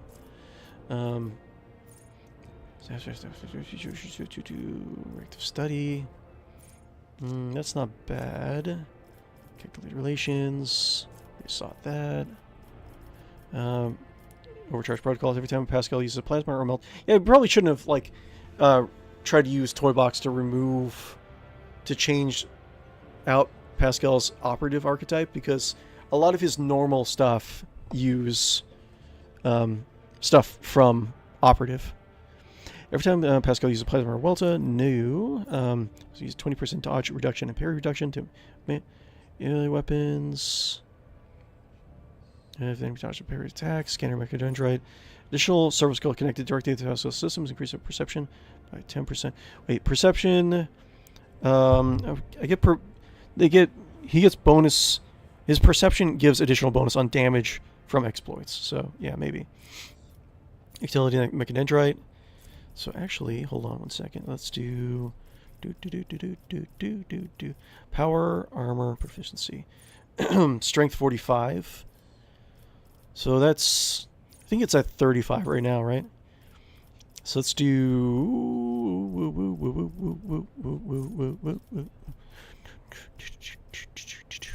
strength. Yes. Strength. So wait, he has 35, so it's 45, right? So I just have to 2 ranks of strength is fine. Or no, 3 ranks? Let's see. Calculate relations. Power armor. Here we go. Cool. Okay, so perfect. Power armor proficiency. Until the operative's next turn, the target cannot move. Okay, so generally a lot of my ultimates I've been using at like, you know, either Kibla or one of the damage dealers. So his special should be more like a, for its you know, disability. It's you know, anti-movement, you know, restraining effects. Attack also intimidates all enemies. Target also provokes an attack whenever it attacks. Let's do this. Yes. Cool. Okay, let's give him his power armor.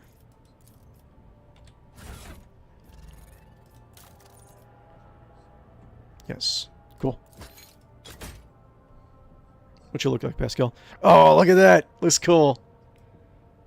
Awesome. Cool. So what do we got so far?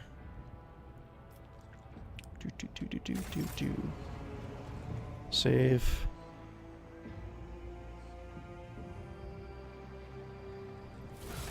Okay. So Pascal. Now let's see what we want to do. I'm not really quite sure how to do bounty hunter. I was thinking I'd just make him as an assassin, right? Because you can get the free movement. And I think there are some assassin abilities that do use range as well. I might try it. I mean, if it's a bad build, it's a bad build, whatever. Seek the opening. Whenever assassin hits an opening, including over penetration, they deal plus 10 maximum range damage. Yes, that's fine. Assassin makes makes an attack that does not count towards the limit of attacks returned, does not block the assassin's movement. It makes an attack. It doesn't say melee. Does not block the assassin's movement, but deals only 25% of the assassin's usual damage. But that's fine if it's the shotgun. If the attack is successful, target suffers the hemorrhage effect. Okay. Elusive Shadow. Can move through enemies. Gains plus agility bonus and plus bonus dodge reduction. Yeah, that's the only problem is that like he's not going to be able to utilize the bonuses to dodge because he's using power armor. This is probably not the best build, but you know, we're just playing around. This also makes an enemy suffer -6 armor plus 4 deflection until the end of the assassin's turn. There's only one enemy adjacent to them. The assassin also gains plus 15 dodge. Dance Macabre, yes. This is the one I was thinking of. What does Killing Edge do? This is granting plus 40 dodge to the target of this attack. If this attack hits, well, plus 40 dodge, but the shotgun also does... The shotgun also does 33 dodge reduction. If that hits, it deals additional plus 12 rounded down damage, increased by twice the percentage of that target's missing wounds. Might just try it, see how it works. I mean, we're already making a crappy build, right? Potentially. Let's try Killing Edge, and it's something the king doesn't have. Sets him apart from the king a little bit.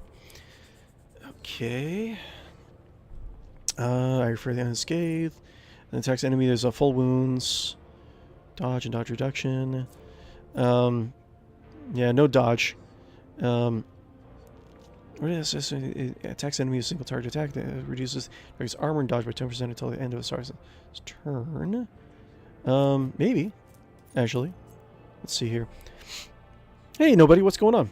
I got asked if I like chocolate or ice cream more, and I said I don't like sweet stuff all that much. The people who ask me that hate me now. What? Doesn't change my opinion. Well, I mean, if you just don't like sweet stuff, you don't like sweet stuff. I don't understand the big deal. People just like to be hating, I guess. But nobody, Mr. Nobody, just tell him that the little man who lives in your monitor said that said that he doesn't, that it's okay that if you don't like sweet stuff. Tell them that they'll like you a lot better. They won't think you're weird or anything. No, but do you like more savory stuff than sweet? If the enemy suffers critical hit chance for one of the assassin's allies at the start. I haven't really been picking up critical for Pascal. Anyways, if enemy suffers critical hit for one of the assassin's allies at the start of AS's new turn, new opening is created at that. Yes. Each use of aim for the opening. No. A perfect opening SS against lethality. Lethality is not going to be as crazy because he has less dodge, right? Personal acumen.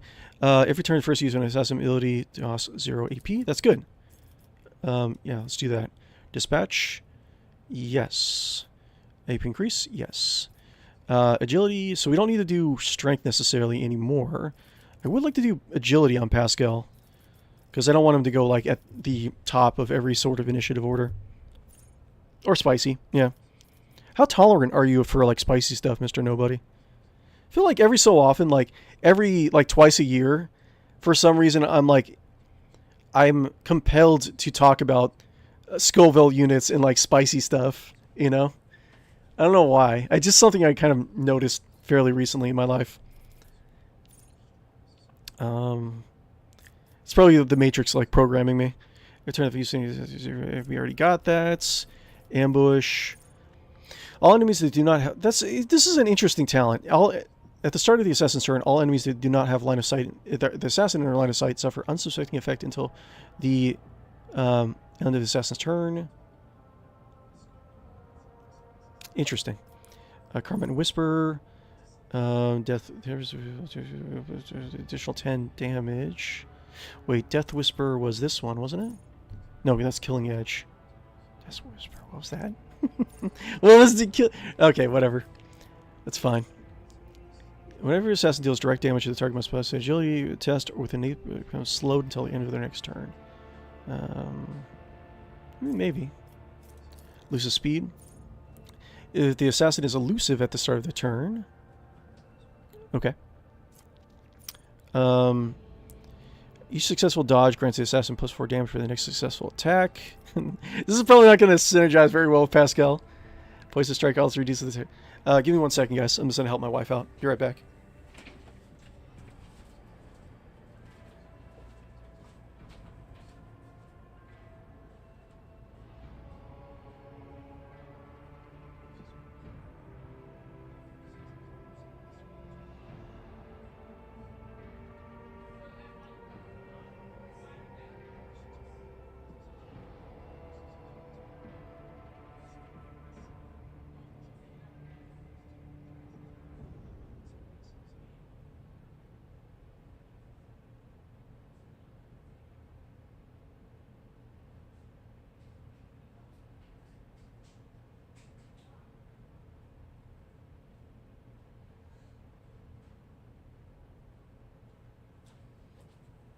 Okay, I'm back. Let's see here. But I was actually trying to build up my tolerance to like spicy stuff for the longest time. I got up to like if I got up to 𝕽𝖌𝖚 𝕊𝖿, I don't know. I got a ghost pepper is pretty easy for me to, I don't know, easy, but I can handle like ghost pepper and like that kind of like Scoville stuff. Let's see here. Here's a question, nobody. Like, you don't like sweet stuff, but if you wanted to, you're in the mood for like a treat, a sweet treat, would you be really a big fan of like, say, like dark chocolate? Like dark chocolate is kind of like a weird thing for a lot of people. Like some people like absolutely hate dark chocolate. I never really got that, you know. It's just like not sweet chocolate, you know. Or maybe you're just really hardcore, Mr. Nobody. You're just eating like raw cocoa beans. You're just like crunch, crunch, crunch. That would be pretty hardcore. Whenever the assassin has no more than one adjacent enemy, any enemy that moves onto the solid adjacent, the assassin must pass an agility resistance test or fall prone if possible, and become immobilized until. Sorry, that's good. What's the bonus? Strength bonus. Huh. Keep your distance. Maybe that, if nothing else. Okay, so when the assassin has no more than one adjacent enemy, any enemy that moves into a cell adjacent to assassin. So if I move... Interesting. I thought that like maybe next campaign that I do in this, I'll try to do like an assassin tank. It was just like tons and tons of... Because you can keep your distance, you can knock them down. I think there's another talent somewhere that also gives you like a knockdown upon someone coming into your area. Mr. Nobody, I don't like the sweet stuff, but I'll eat it anyways. Food is food. I can't complain. Yeah, that's true. And dark chocolate is good enough. Okay. Hi. Oh, not yet.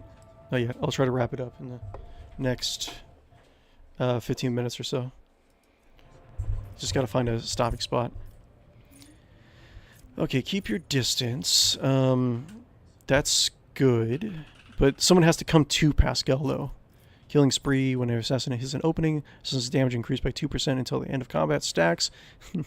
Let's see here. It's an opening. Yes. Killing spree. That's good. Leave no witnesses.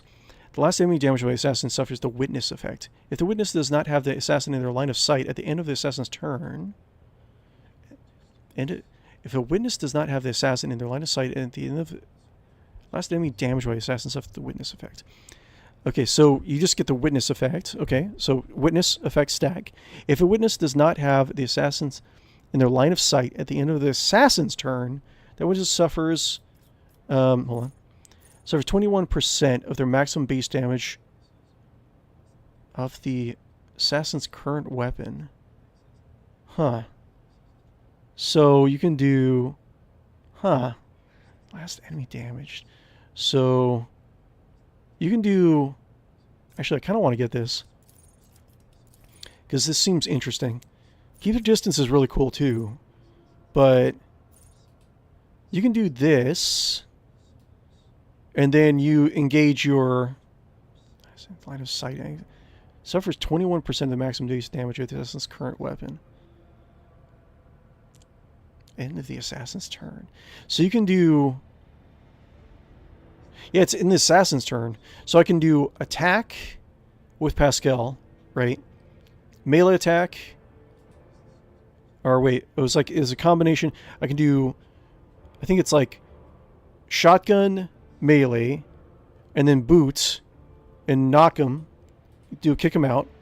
Or no, and then I can do the mechadendrite punch, and then kick, and then use that additional movement points to give me additional movement and try to get out of line of sight if I remember to do it.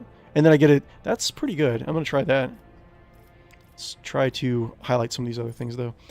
Whenever assassin deals 5 or more direct damage to an enemy with a single attack, the assassin gains +10 lethality until the end of combat. That might be good just because Pascal's not going to get a lot of lethality. When assassin has no allies in a 5-cell radius around them, they gain +10 at dodge and dodge reduction. Okay. Assassin hits a target with an attack that has 100 lethality or greater for this first time in a round. Assassin immediately regains AP spent for that attack. Interesting. Assassin seems a very interesting archetype in general. Let's see. Whenever assassin hits an enemy without hitting an enemy's opening, assassin gains +10 dodge. Okay, yeah, sure. Sees the advantage. It gives +15 lethality against the enemies that have the following effects. Slowed, immobilized, or hemorrhage. Okay, sure. Sure. We have Pascal's stuff. And then what else? And then we wanted to... Solid projectile. +2 minimum damage. For the amount of damage it already has, it doesn't seem that great. And then... Yeah. Was it plasma? It's not plasma. It's like a normal melee weapon specialist. Has shove ability of a hammer. No less than 1. Grenadier. Well, interesting. Agility. Let's pump up his agility. Awareness. Logic. Make it a. Let's see here. Doop. Tech use. And then we'll do Dance Macabre for the thing I was thinking of. Bring her Doom. Thing is, like, let's see here, 10:21. We got to do this in. We got to finish this up within like 9 minutes. So I kind of should rush a little bit more. Suffers critically. Bring her Doom. Oh wait, let's go back down. Hold on. Let's do. What was this? Keep your distance. That was it. Yes. You get, like, knockdowns.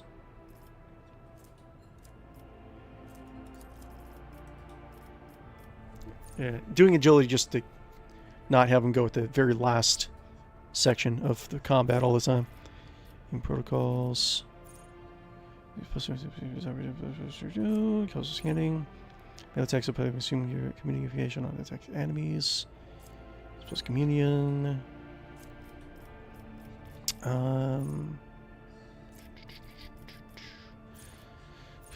Let's see. Scatter Mechadendrite. Hey, what's up, Toby? Perception is good. Additional perception. Damn, perfect opening. Lethality heightens.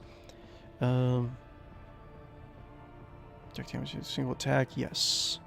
Get more lethality. And I should probably pump up perception. Get a little bit more damage there. And Imperium, Xenos, Logic, Medicate Tech Use. Imperium. Yes. Okay, so dispatch. Until the end of combat, the target of dispatch loses half of his current armor and deflection. Okay. Dispatch deals additional damage equals to 45% of the target's missing wounds instead of 25% of his missing wounds until the end of combat. Whenever the assassin hits an opening, until the end of combat, whenever he hits an opening, they gain lethality, temporary wounds. Okay. This dispatch kills the target. All enemies in a 3-cell radius around the target gain plus stacks of disturbing effect. Must pass an agility test. Become staggered for 1 round. That doesn't sound that great. Armor and deflection. Yeah, let's do that. I think what I'll do if I run out of time doing this in the stream, I'll just finish up the leveling up process, you know, offline. I'm glad that my the stream software is actually working. Now, I don't know what happened yesterday. Oh, you know what? Hold on. Let's see. What time is it? It's 10:24. Next couple minutes, we'll actually look through that PDF a little bit before we end the stream. Protocols. Meow, wow. Filtering protocols. overcharge protocols, plasma melta. This gains plus 20 dodge reduction periods, melee weapons. Enemy dodge appears to attack. Your bonus is doubled for your next melee attack against the enemy. Okay. Lots of stuff to look at. Let's see. Chain weapon expert. Let's see what else. Combat master. Dual weapon combat. Does this count? The character can attack with a second weapon in their current weapon set. In addition to usual one once per round, the attack suffers negative 22 weapon skill, but it costs 1 AP more. Let's do that. Alright, for using creating opening. Bringer of Doom. 25. Okay, I'm most likely not going to be able to finish this before I end, but anyways, guys, I'm not going to end the stream just yet. We got another couple minutes left, but let's go back. Thank you guys very much for hanging out with me and bearing with me. I just wanted to kind of talk about some of the PDFs and some of the other functionalities of the pen and paper RPG. Like earlier in the stream, we were talking about the Void Frost discipline that's not currently in the CRPG. So there's Black Sleep, Freeze the Soul. Which one was it? Blitzstealing Barrage. We talked about Blitzstealing Barrage last time. Freeze the Soul, I think, is more of like a storm power. Let's check that out really quick. So Freeze the Soul. So we're just a recap from early in the stream. If you weren't around, we're talking about like I said, it was the Void Frost discipline, which is like kind of sort of like a cryomancy, spell power, but it's more focused on drawing the lack of life and the cold from like space itself, like the lack of stuff, right? So we're looking at some of these things from the pen and paper RPG, and we're thinking about, what they would look like if they were brought into the CRPG, right? So we got 4 minutes left. I can do that right before I end the stream. So Freeze the Soul. Focus power, range, decent, focus power time. Yeah. There are few prodigies of the Void Frost. Discipline, but legends circulate those who have completely mastered its ways. The stories tell that they drop the temperature in a room, that they can drop the temperature in the room and freeze a man solid with a stare. The most terrifying of these tales are likely based upon the few psychers capable of using a technique like this one upon their opponents. The psyker is said to draw a chill wind from the lightless depths of the void down upon his foes, surrounding them with enveloping layers of ice and freezing their blood even if it pumps through their veins, or as it pumps through their veins. Target of this power die in agonizing and rapid death, racked with hours of exposure in the blink of an eye, shattering or crumbling the unforgiving ethereal glare. This is a rare power, yet it has caused countless nightmares for those who have seen it used. Few can speak firsthand about the horror it inflicts upon targets, and for those who find themselves trapped within its pitiless blast, rarely survive to recount the tale. So you begin by nominating a single point.